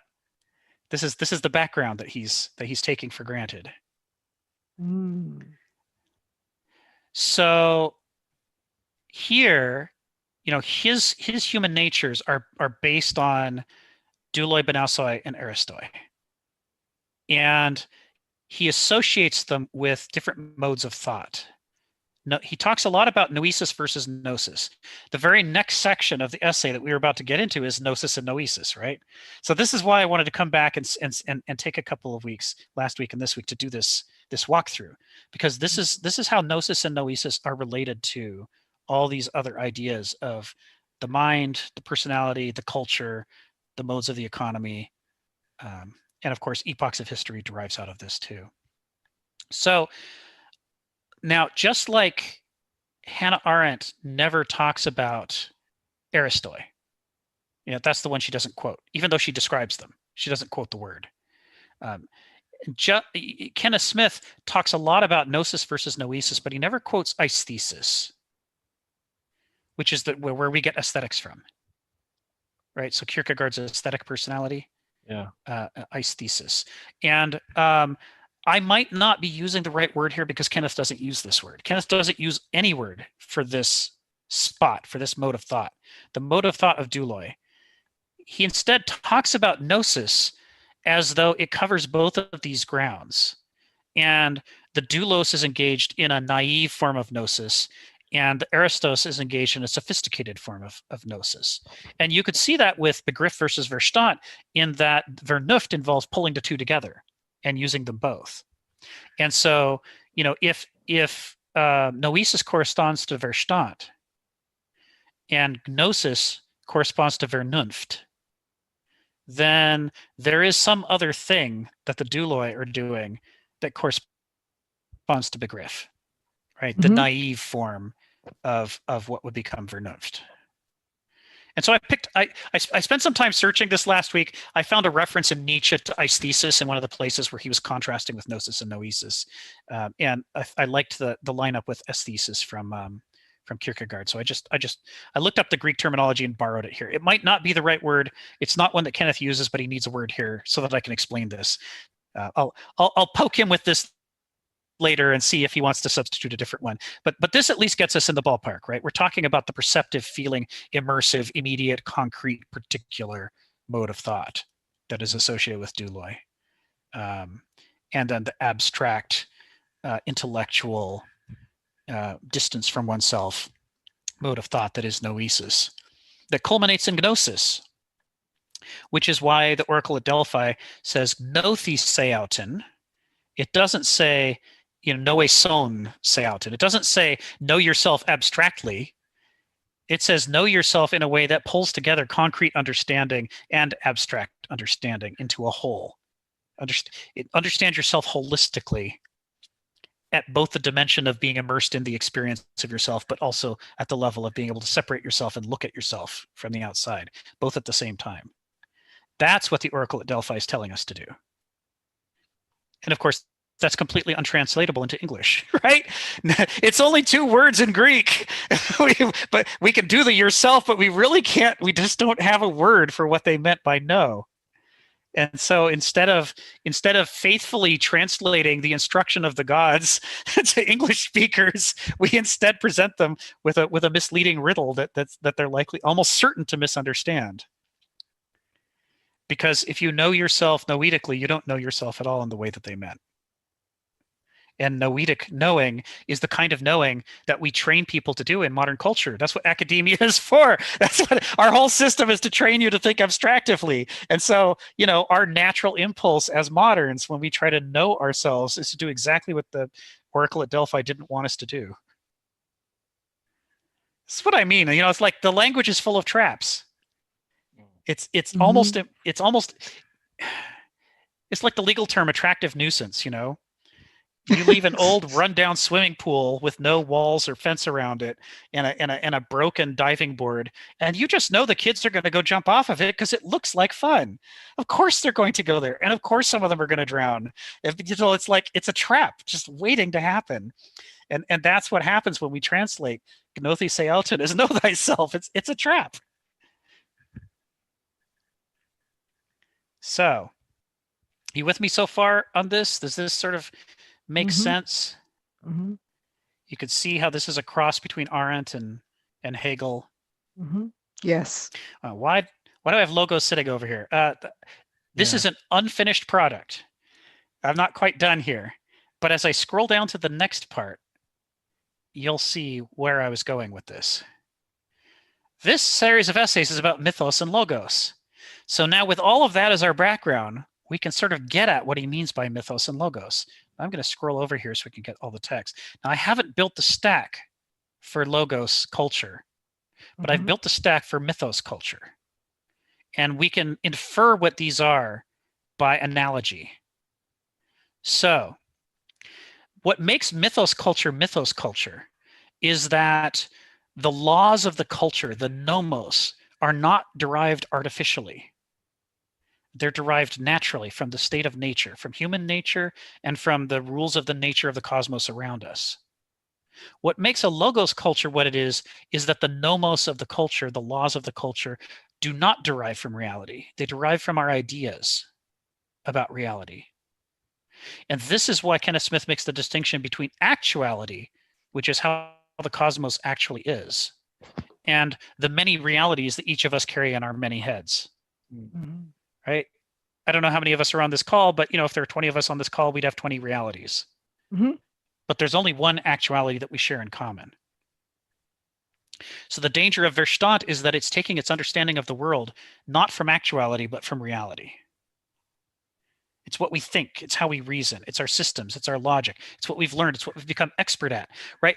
All the time we put into becoming an expert at these abstract systems gives us pride in ourselves in those systems. And because we've invested all that pride and self-esteem in it, the last thing in the world we want to do is say, having paid all that money for that valuable education, I now need to recognize the intense and serious limitations of the worldview that results from that because I'm so abstracted from reality now. That is not what we want to, it's like, we don't want to think that, because that would involve going back to the beginning and rethinking everything. And we're naturally sort of lazy, right? We want the truth laid in our laps. We would like to believe that we have it already. But the critique here is that we don't. What we've done is we've constructed a model, and this model stacks up side by side with something that was real and necessary. So what I'll do is describe the thing that's real and necessary from this description, and you can sort of work out the stack that's over on the right side from that. This is about culture versus anti-culture. And this is why Kenneth uses the term anti-culture. He says a mythos culture is a true culture. A logos culture is an anti-culture. Culture, contrary to what modern anthropology tells us, culture is not just whatever people happen to be doing. That is a value-neutral way of looking at it, which was a real asset back in the 19th century when Europeans were so judgmental and assumed that they were the only real ones who had culture and that everybody else sucked, right? I mean, pre-anthropology was based on the premise that we're great and fabulous and therefore we deserve to conquer everybody else because they suck. They're primitive. They're backwards. They don't really have culture. We all learned that, right? We've hopefully we're critical of it, but we all learned that model. And anthropology was a big step forward by saying, no, you have to put aside your preconception that you know best. You have to be willing to treat all cultures as equal, because that's a big step forward from thinking that your culture is the best, right? It's like they were trying to move us forward from an incredibly backwards position. But it still doesn't get us to the truth. The truth is, just like we are political. Oh, go ahead, Richard. Does this kind of also maybe coincide in time, like with like in academia, like and intellectually with like relativism and the rise of that? Like, yes. I imagine it would, right? Yes, there's a direct relationship between the cultural neutrality of anthropology and relativism.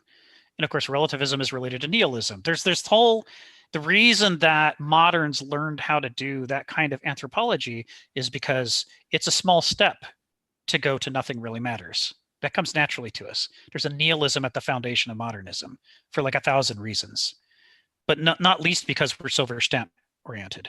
So we're willing to treat everything as an abstraction, even ourselves.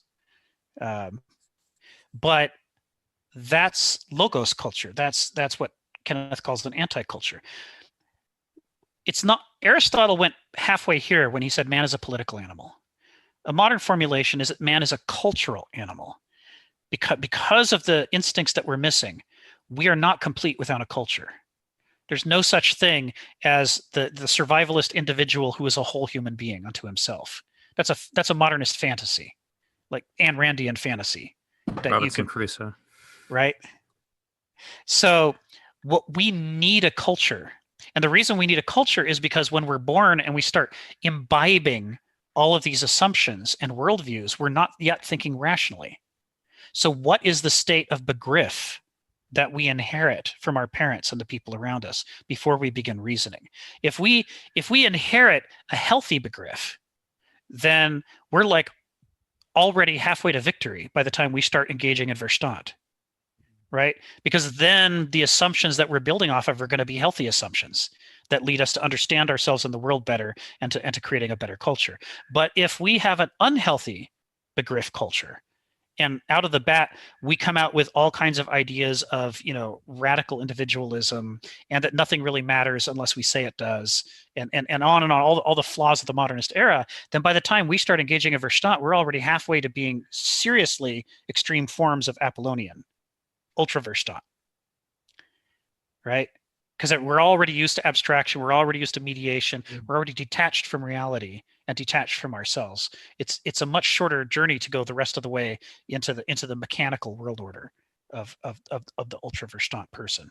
So for that reason, we need culture.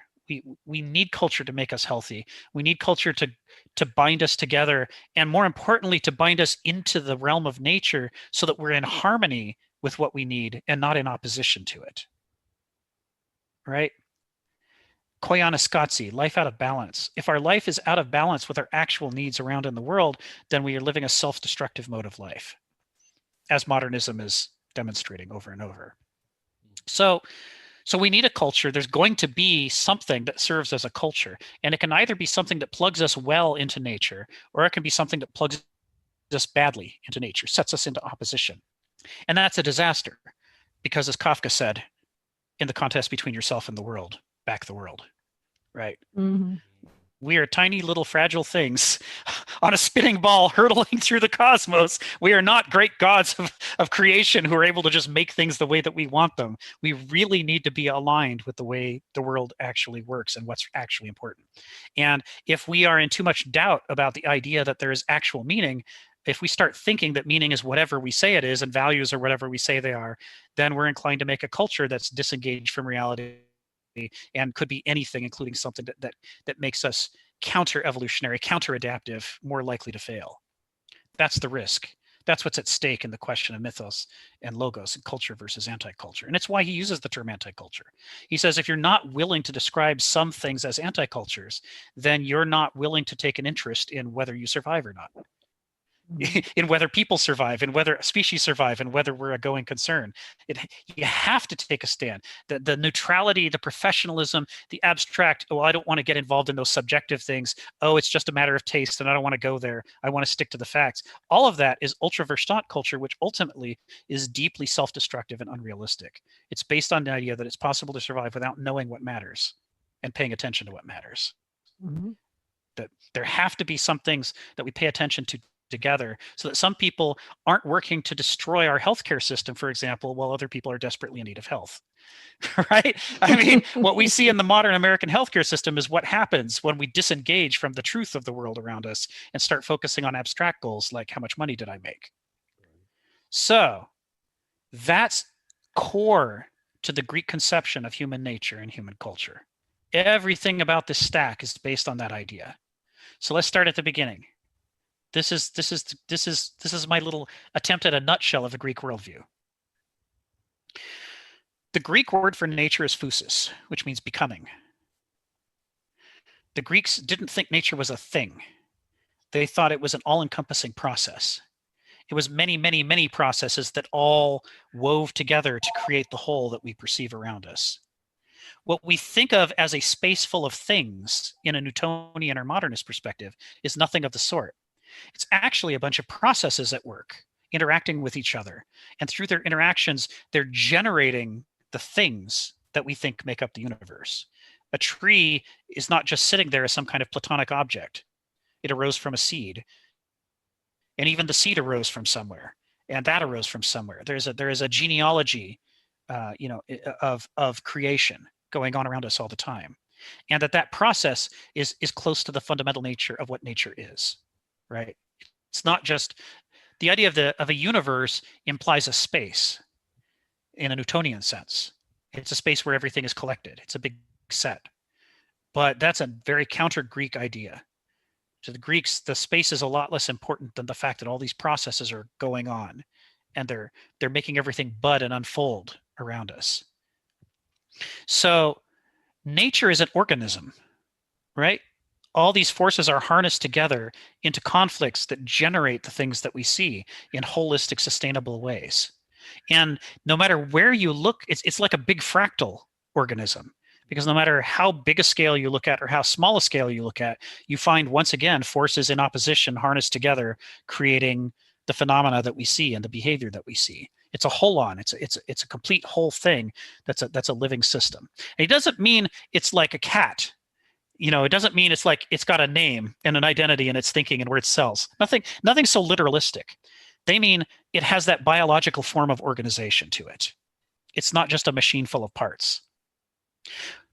I have a friend, I work in medical software, and one of the people who was one of the founders of my particular field of medical software, Tom Munneke, has a presentation he likes to give called "Why a Cat is Not a Toaster." Right? And the idea is that a toaster was designed, and it's made of parts, and the parts were made separately, and they were designed to go together. And then the parts were assembled and put together. And if they're put together correctly, you get a toaster. And a toaster does toaster things. But the moment that the toaster didn't generate itself, somebody else had to build it. And the parts within it are all alien to each other. They could have been made in different factories in different countries at different times, and they were just put together. They actually are parts in the sense that we think of them, like the way a car is. And if anything happens to the toaster, if it gets dented, it can't fix itself because it didn't make itself. It has no organismic physis to it. It is not becoming. It didn't become itself, and so it can't heal itself, and it also isn't going to become anything else. It's just a passive collection of things waiting to work as long as it can, as long as it's manipulated, until it finally breaks too bad and can't be fixed, and then it's gone.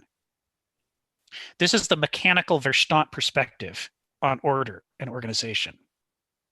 And it's why you hear people talk about the body as a machine and food as fuel. That's a myth. And it's not a myth in a good way. It's an anti-myth. The body is not a machine, and food is not a fuel, and a cat is not a toaster, because a cat's arms and legs and ears weren't bolted on together. They weren't manufactured separately as arms and legs and ears. They unfolded division by division by division, specialization by specialization from the original fertilized egg. The cat made itself, right? It became a cat from itself. Nobody sat down and drew a drawing of a cat and then stamped out a bunch of pieces out of plastic or fur or whatever and glued them together. None of that ever happened with a cat. The cat unfolded its order from within itself. And as a result, first of all, it's intricately more complex structurally than a toaster. A toaster is really a crude object. A cat, even a single cell of a cat, is more complex and sophisticated than an entire toaster. It's got layer upon layer upon layer of complexity, and it has that because it generated its own order from within itself. It needed enough complexity to represent the seeds of order it was going to become. And that's why if a cat scratches its arm and is injured, nobody has to fix it, because the order will continue to unfold and it will repair itself. It will grow back into it. The arm, the heel will heal, right? It has the capacity for healing because it has organization at multiple organismic levels, organic levels. It's a completely alien form of order compared to a toaster. It is an anti-machine. Or more specifically, a machine is an anti-organism. It lacks all of the important qualities of an organism. But our Verstand mind in the modern world causes us to equate the two things, even though they're just about opposites to each other. And if a cat's disassembled, you can't put it back together again, because the things that you're separating and calling parts were never parts in the first place. They grew into place. Nobody built a bone and stuck it in there. The bone is made of cells just like the rest of it is made of cells, and it's got the same DNA that told those cells to differentiate that way, which is completely different from how you get, a screw or a nut into a toaster. Richard, you got your hand up. Yeah, like you mentioned, kind of like the way we kind of apply that Verstand view to like our bodies, like body parts and food as fuel. So like listening to kind of like food podcasts, like that's a very kind of British idea, and like it sort of very much coincides with like British being one of the big successors of imperialism, of Verstand thinking, of economic thinking. And then like this particular British, like this person who is British, who was, when they have a party, they're not planning out what's to eat, it's what's to drink, right? I mean, I think that also maybe I'm kind of like leaping too far, but like it's also I think drugs, and we've talked about here, like alcohol and drugs is something you use to kind of like anesthetize yourself, I think, in the culture, right? But like they thought like it would be a great party if like when you have you have the Brit plan what to drink, and then you have a Jewish friend plan what's to eat. And if you think about it, like the Jewish culture is is much more rooted in mythos, say compared to like to British, right? Like I think Nietzsche wrote heavily about how he admired Jewish culture, right, and their people in that way, I think, in that mythos way, anyway. Right. So this is the thing. To the Greeks, all of nature was alive, And they didn't mean it was alive in a modern biological sense. They meant it was alive in this cat is not a toaster sense, that there are forces at work and that the forces have had billions of years to get into relation with each other in ways that cause new order to emerge, i.e. the conflicts between the forces, instead of being destructive, are generative, right? So the interactions of the strong nuclear force and the weak nuclear force and electricity, electromagnetism, and gravity cause the emergence of new forms of matter, the emergence of solar systems and suns and planets, the emergence of life, rather than merely a conflict that causes destruction and breakdown. There is a non-entropic quality to living systems. A cat has a non-entropic, intrinsic quality that a toaster doesn't have. A cat can defy and undo entropy in a way that a toaster can't. And what the Greeks meant when they say that physis, nature, the cosmos, is an organism, is a holon, is that it has this same anti-entropic quality in which it will create new order that wasn't there before. It is an order generating system. And their word cosmos, which we think of as a synonym for the universe, actually was for them juxtaposed against the contrasting idea chaos. It was chaos versus cosmos. So a machine, by the Greek perspective, is a chaos. It doesn't generate any new order. It just happens to be the way it is. And if anything happens to it, it falls apart. But a cat, or all of nature taken together, is a cosmos, because it's constantly generating new order, healing itself, and developing. So this is a different model of the universe and the self than the modern scientific approach. The modern scientific approach has its roots in Verstand and in reductionism and the body as a machine, right? Trying somehow to reduce what we are to chemistry and physics, as though breaking down is all that's possible for the world once it's been designed. Now, they thought that as inherent to that notion of a cosmos was the idea that there is a lawfulness to nature. Nature's not random. Things don't just happen.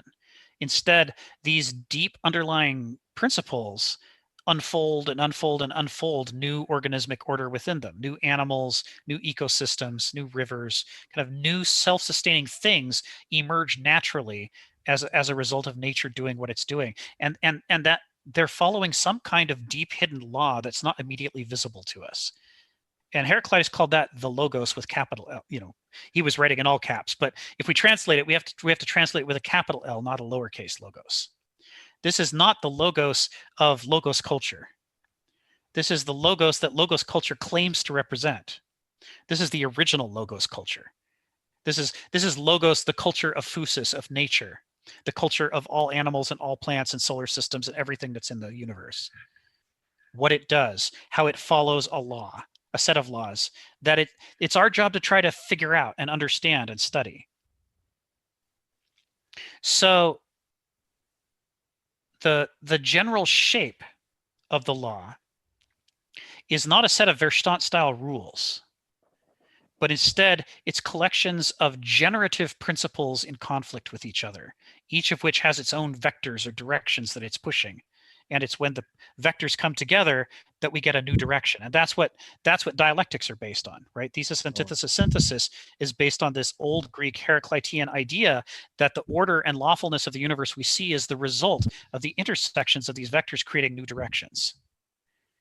And so it's because the evaporation over the ocean leads to the clouds, and the wind pushes the clouds over the mountains and it rises them up and it gets cold. And because they get cold, they drop their water, and the water has to go somewhere, so it forms a river. It's like there is a set of relationships and interactions that's going on. And each of these things, the evaporation that's going on in the ocean, the gravity pulling down the cold water out of the clouds, on the one hand, they're happening on their own.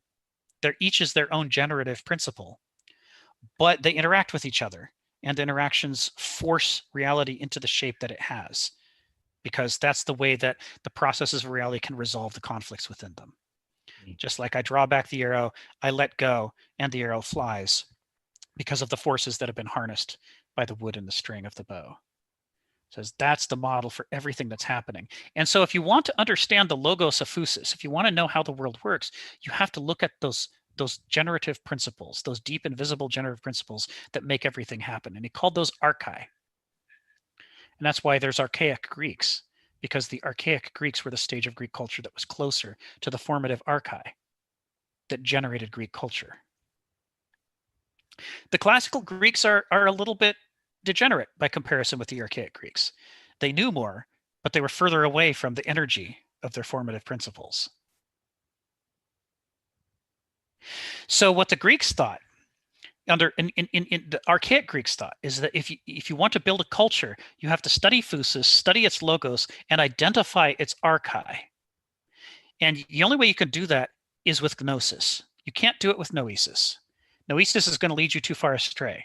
You certainly can't do it with aesthesis. If you're just immersed in reality all the time, feeling the things that you're feeling, having the reactions that you're reacting, you're going to miss the deeper understanding. You're going to be focused on the results of the archai and the logos rather than the archai and logos themselves. And likewise, if you focus too much on Verstand, you'll get lost in a labyrinth of your own ideas and systems of thought.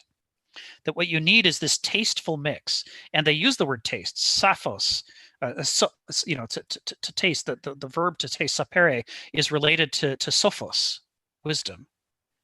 And it's related to Sisyphus, which is the superlative form, he who has the greatest taste, who is the most tasteful. Because they recognized that you couldn't just do what felt right, but you also couldn't just mechanically follow a set of rules. Neither of those would lead you to understanding the truth of the archai that make the logos go. You have to bring them together in a way that orients towards sifting the differences between the feelings you have, the thoughts you have, what you're perceiving in the reality, and what that might indicate about the hiding archai underneath the surfaces of things. That was the purpose of Gnosis, they thought, to do that digging. Heraclitus says seekers after truth have to turn up a lot of dirt and find little. That's what you have to do. You have to go through a lot. You have to go over and over and over reality and study it from multiple angles. And only slowly will you gradually work out an archai here, an archai there, and go,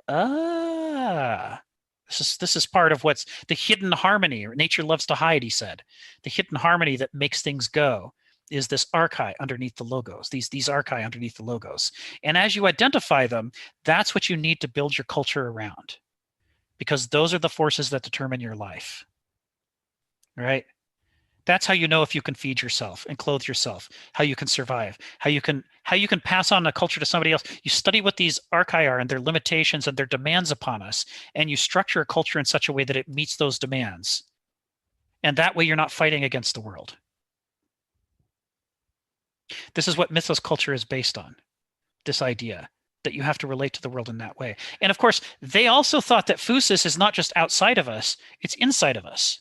We have nature in us too. Our mind has its own natural rules and laws about how it functions. It has its own orderly logos. And likewise, deep inside the mind, unbeknownst to us, are the archai that shape that logos and determine what we find intuitive or realistic or unrealistic, what we find convincing or compelling.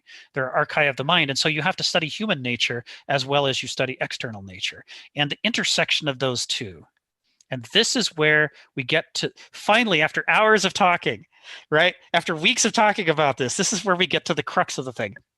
Why do the Greeks define mythos culture and mythos differently than moderns do?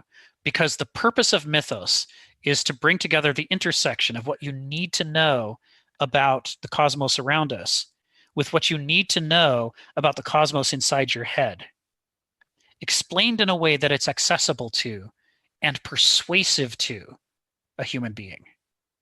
If it doesn't do all of those things, it can't satisfy the demands of culture. You won't be able to be a going concern as a culture.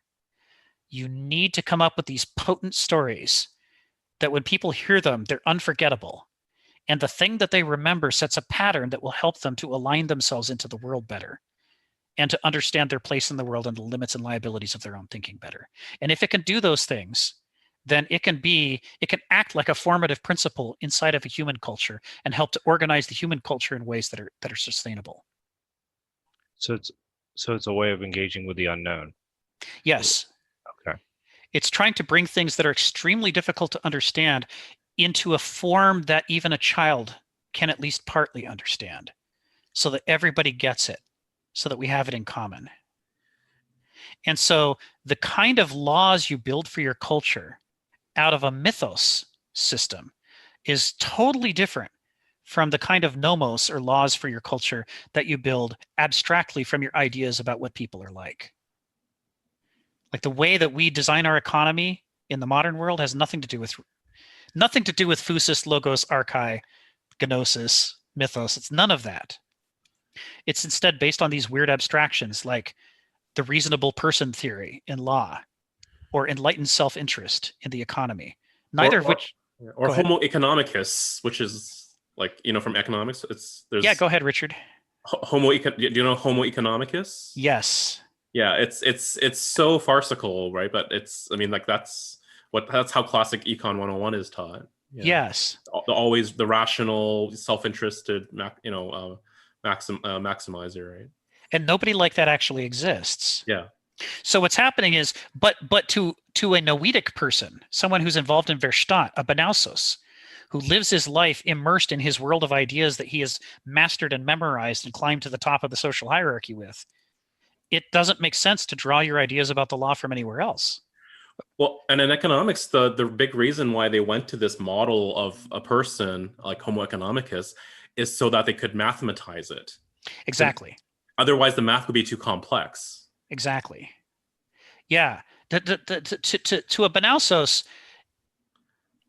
trying to reason about the world without clear rules and facts feels dangerous, right? Because he's worked so hard not to be a doulos, right? The Verstand mind has worked so hard to separate itself from its Begriff origins that it doesn't trust, that it sees as the source of all error and evil, that the last thing in the world it wants to do is turn away from its intellecta, its techne, its methods, and focus on feelings. Of all horrible things to try to build a society on, they're like, why would you try to base a society on subjectivity? Subjectivity is gross and icky, and that's what I spent my whole life trying not to be anymore. And now you're telling me I have to go back and look at the messiness and muddiness and ignorance and unconsciousness of the world and make a culture out of that? He feels like you're telling him to make it out of mud. Also, they're inherently non-quantifiable, which is just the antithesis of this type of mindset. So. Exactly. It feels far more trustworthy to pick really any abstraction so long as it's quantifiable, because numbers feel safe. You can reason about numbers and you will get reliable results. And the fact that the results might be reliably wrong is far less important to a Banausos than the fact that they're reliable. It's reliable that you can get numbers. You can get numbers and they're useful. So, the fact that I built my civilization by raiding multiple continents around the world of their natural resources and people and making all of that work for me, and that none of this is sustainable, and that I'm in a short order breaking down thousands and thousands and thousands of years of biological and cultural wealth for sort of a quick high in a modernist, orgasm of intellectualized technology. The fact that this has such a short lifespan is not nearly as compelling to me as the fact that I can measure how far I've come in such a short time. It's easy for me to worship what I can see as the progress right in front of me, and to turn away from the muddy, icky questions of, does everybody in the world hate me now? Are there vastly less fish today than there were when I started all of this? I was about to say, it gets away from sustainability, the idea of sustainability altogether.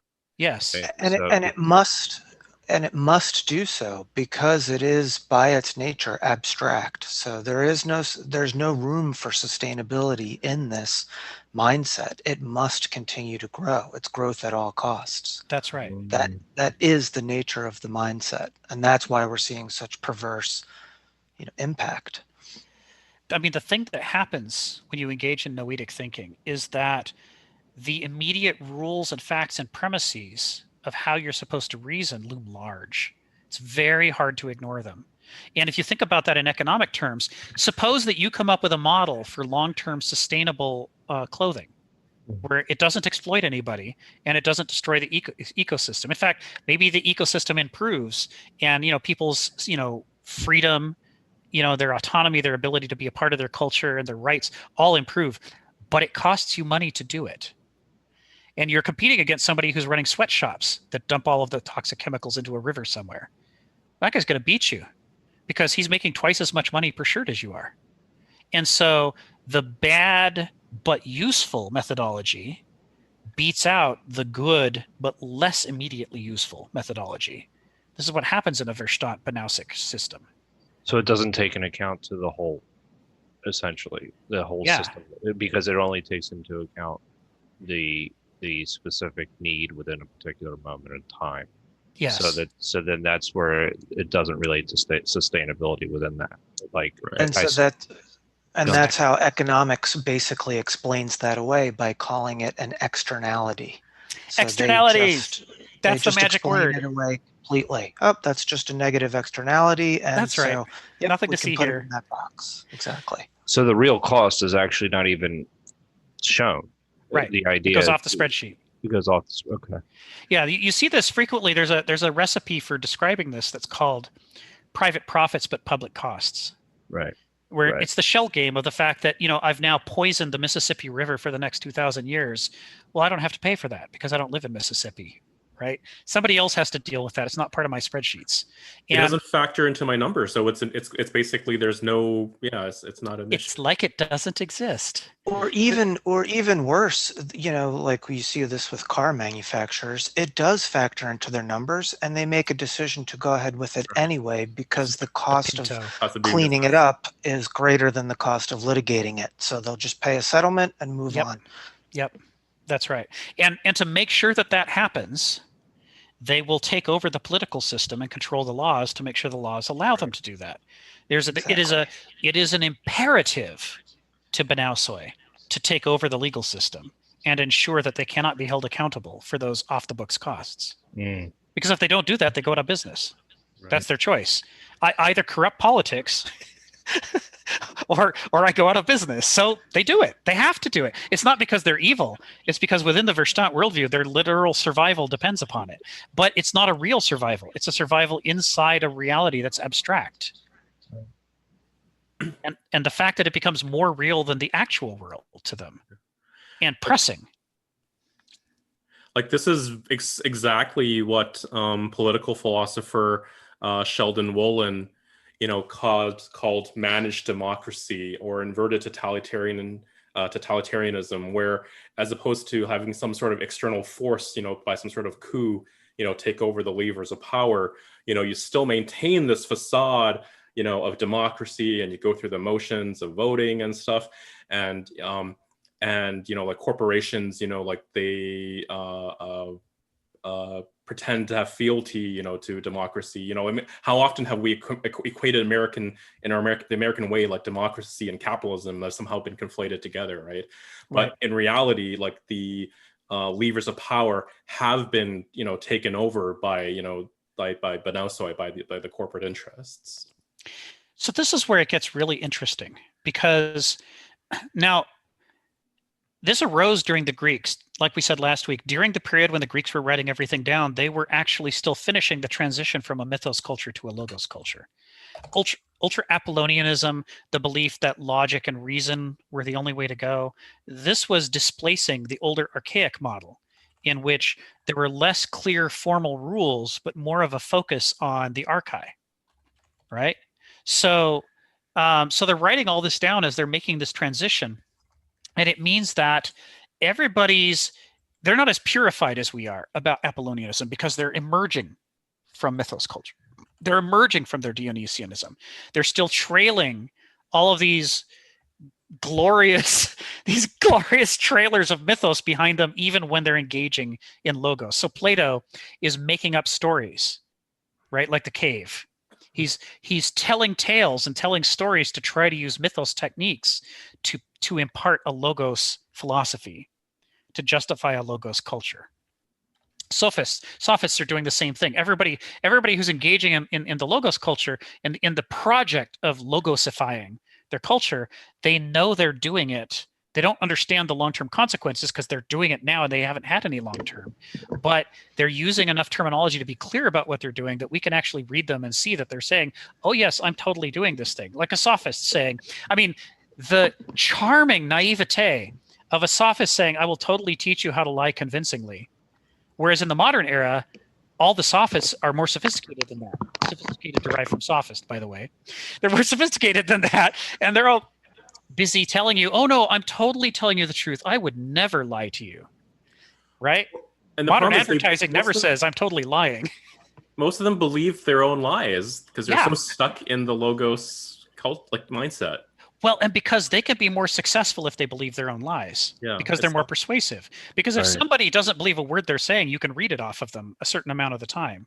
But if they're completely convinced, then that's one of your defenses against being lied to. That's gone. You're halfway to being convinced already, because they're convinced. So Like, go ahead.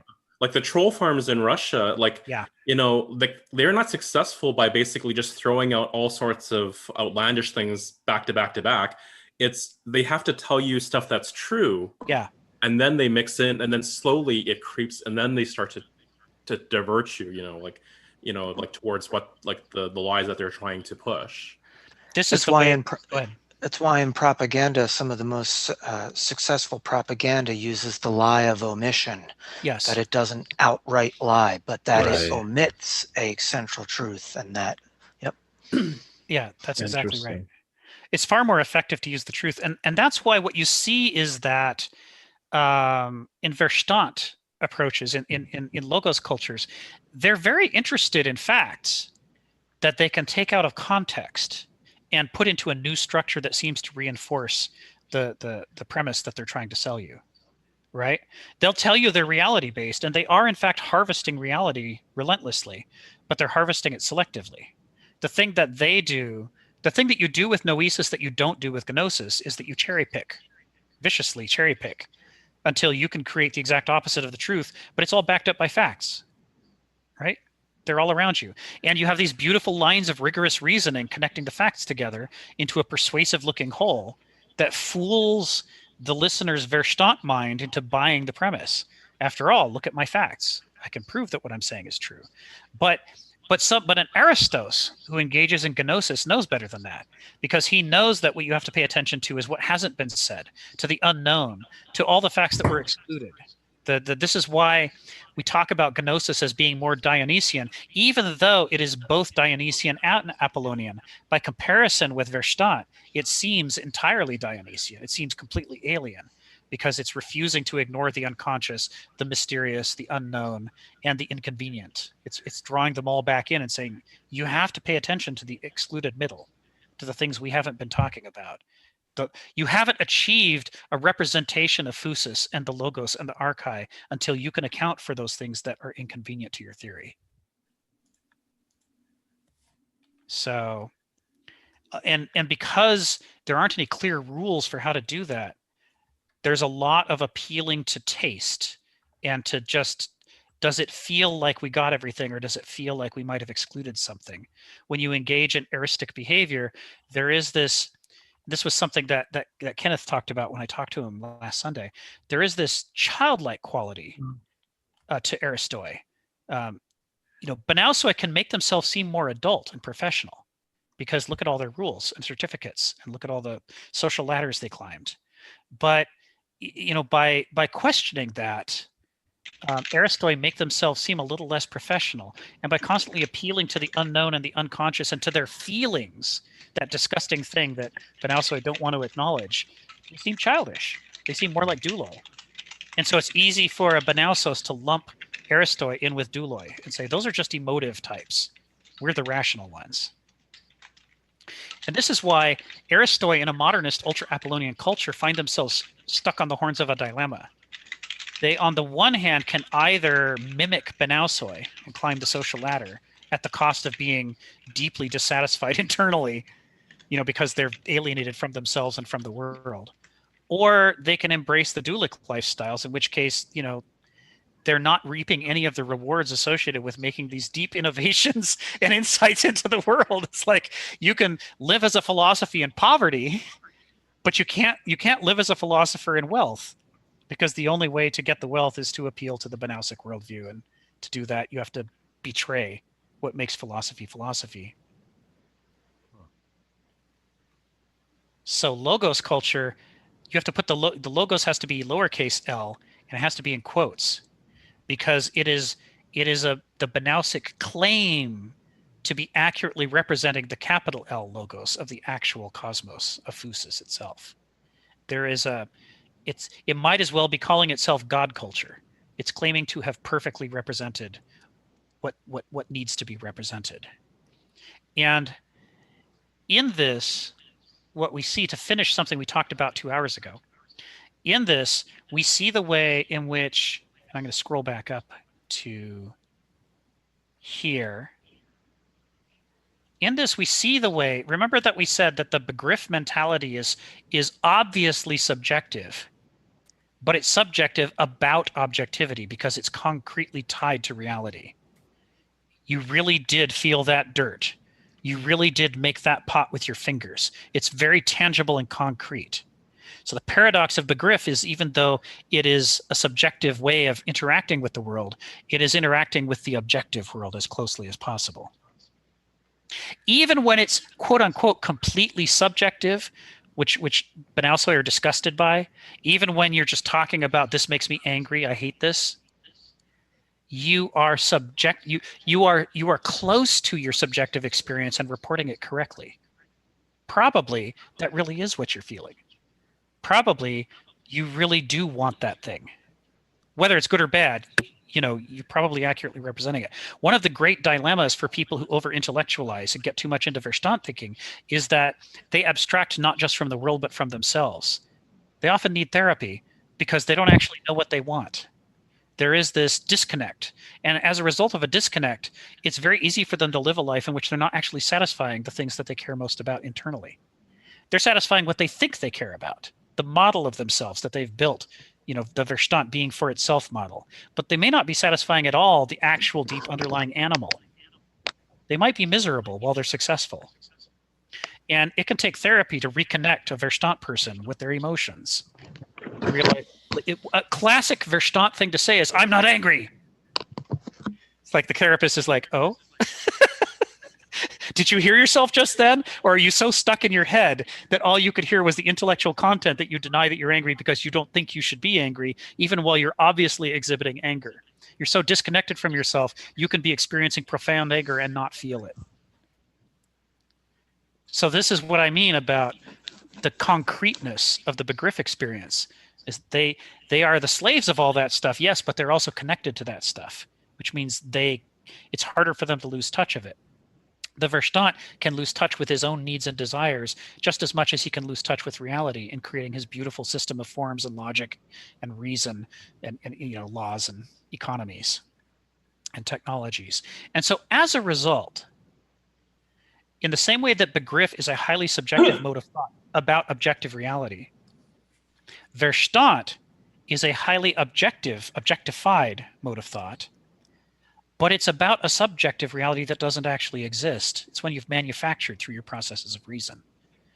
You're living a life in your models, which is objectively not true. It's an intellecta. It's a construct that you've built, and you can be as objective as you want about it, but you're still stuck by the limitations of the fact that it's not actuality. It's the reality in your head. It's what you think the world is like. So it's objective about a subjective world and thinks that it's being objective, period. Thinks it's being completely objective.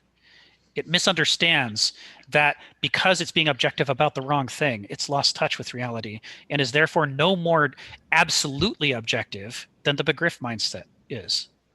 It's just got objectivity all over it on the surface through its processes and procedures and modes of thought. They're both paradoxes. It's not possible to truly be objective about the world without both parts. You can't disconnect from the concrete experience and your feelings and still be objective. But you also can't be completely connected to your thoughts and your feelings and your experiences and be objective. In neither state, neither the Begriff nor the Verstand is capable of being fully objective. We really get stuck in our heads one way or the other.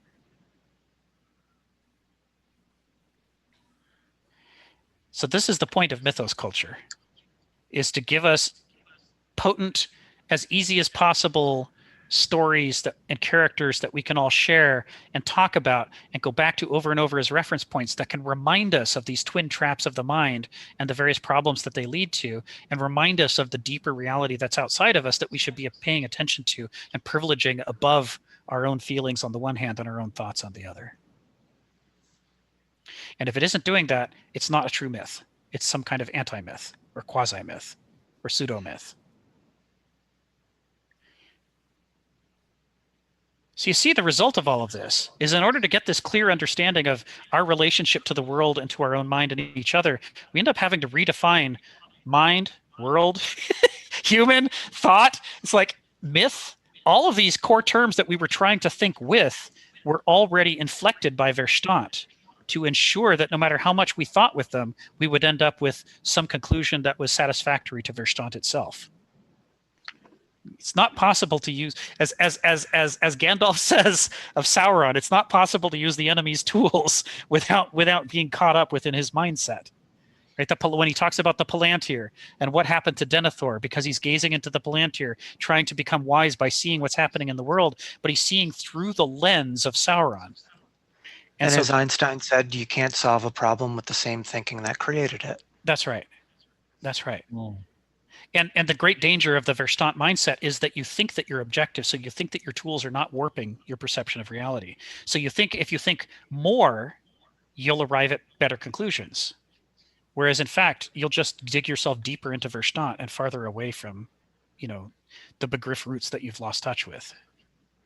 That's very much our economy and our kind of our technocratic system right now. Like, we've created this economy just fueled on debt and commoditization and exploitation. Right. And sort of our stimulus is just kind of basically just trying to jolt more of that, like temporarily. Like, it's, it's like I've heard other kind of economic critics kind of joke that it's kind of like drinking yourselves out of a alcoholism problem or something.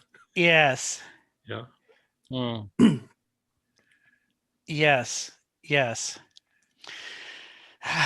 So that was great, but I'm thinking like a lot of people, like some people had to leave, I guess, early. Yeah. Oh, sure. Yeah. Sure. Yeah, it's always the problem with this stuff is it takes a certain amount of time to lay out the whole structure of it. But we can all help each other next week when we start digging through the essay. And it's sinking in. I mean, that's the thing. It's those graphics were very, very, very helpful. Yeah. Oh, good. Thank you so much for that. My pleasure.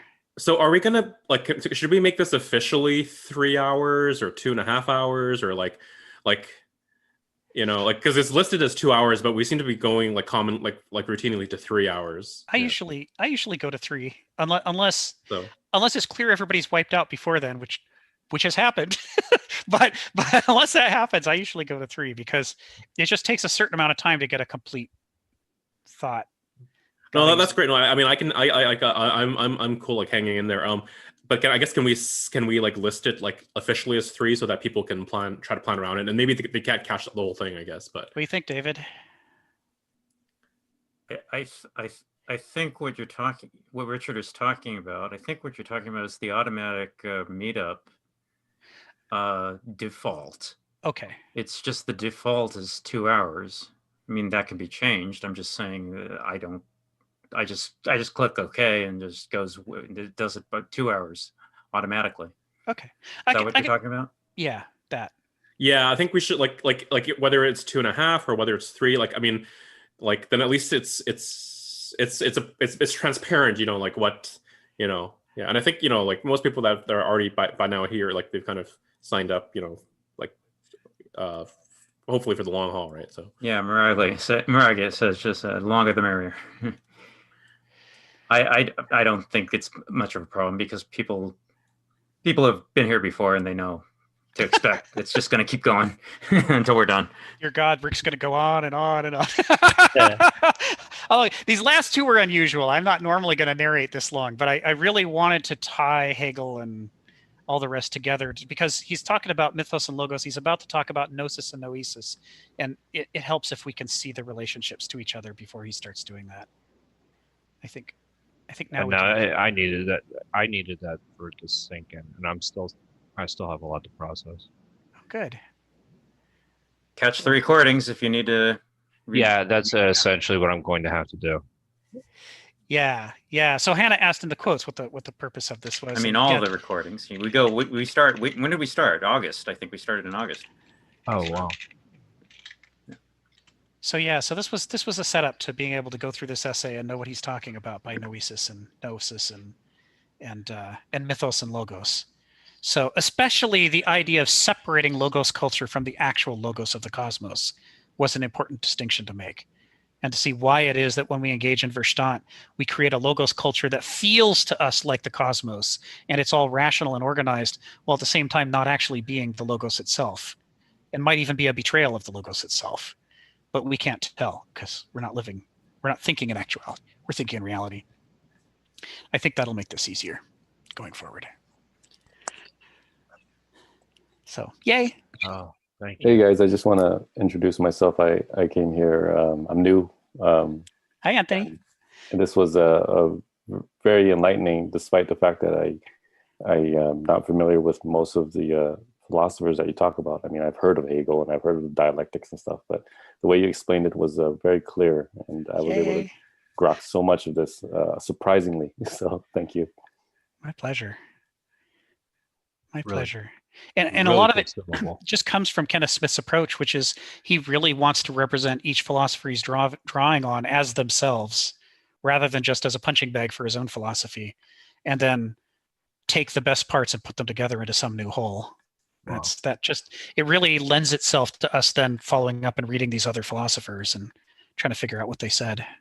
He's constantly mentioning books, read this essay, read this book, read this book, read this essay. I'm literally decades behind on my reading my reading list of things he's recommended. But I'm slowly working my way through different things and going, hey, look, Hannah Arendt. So yeah. Okay.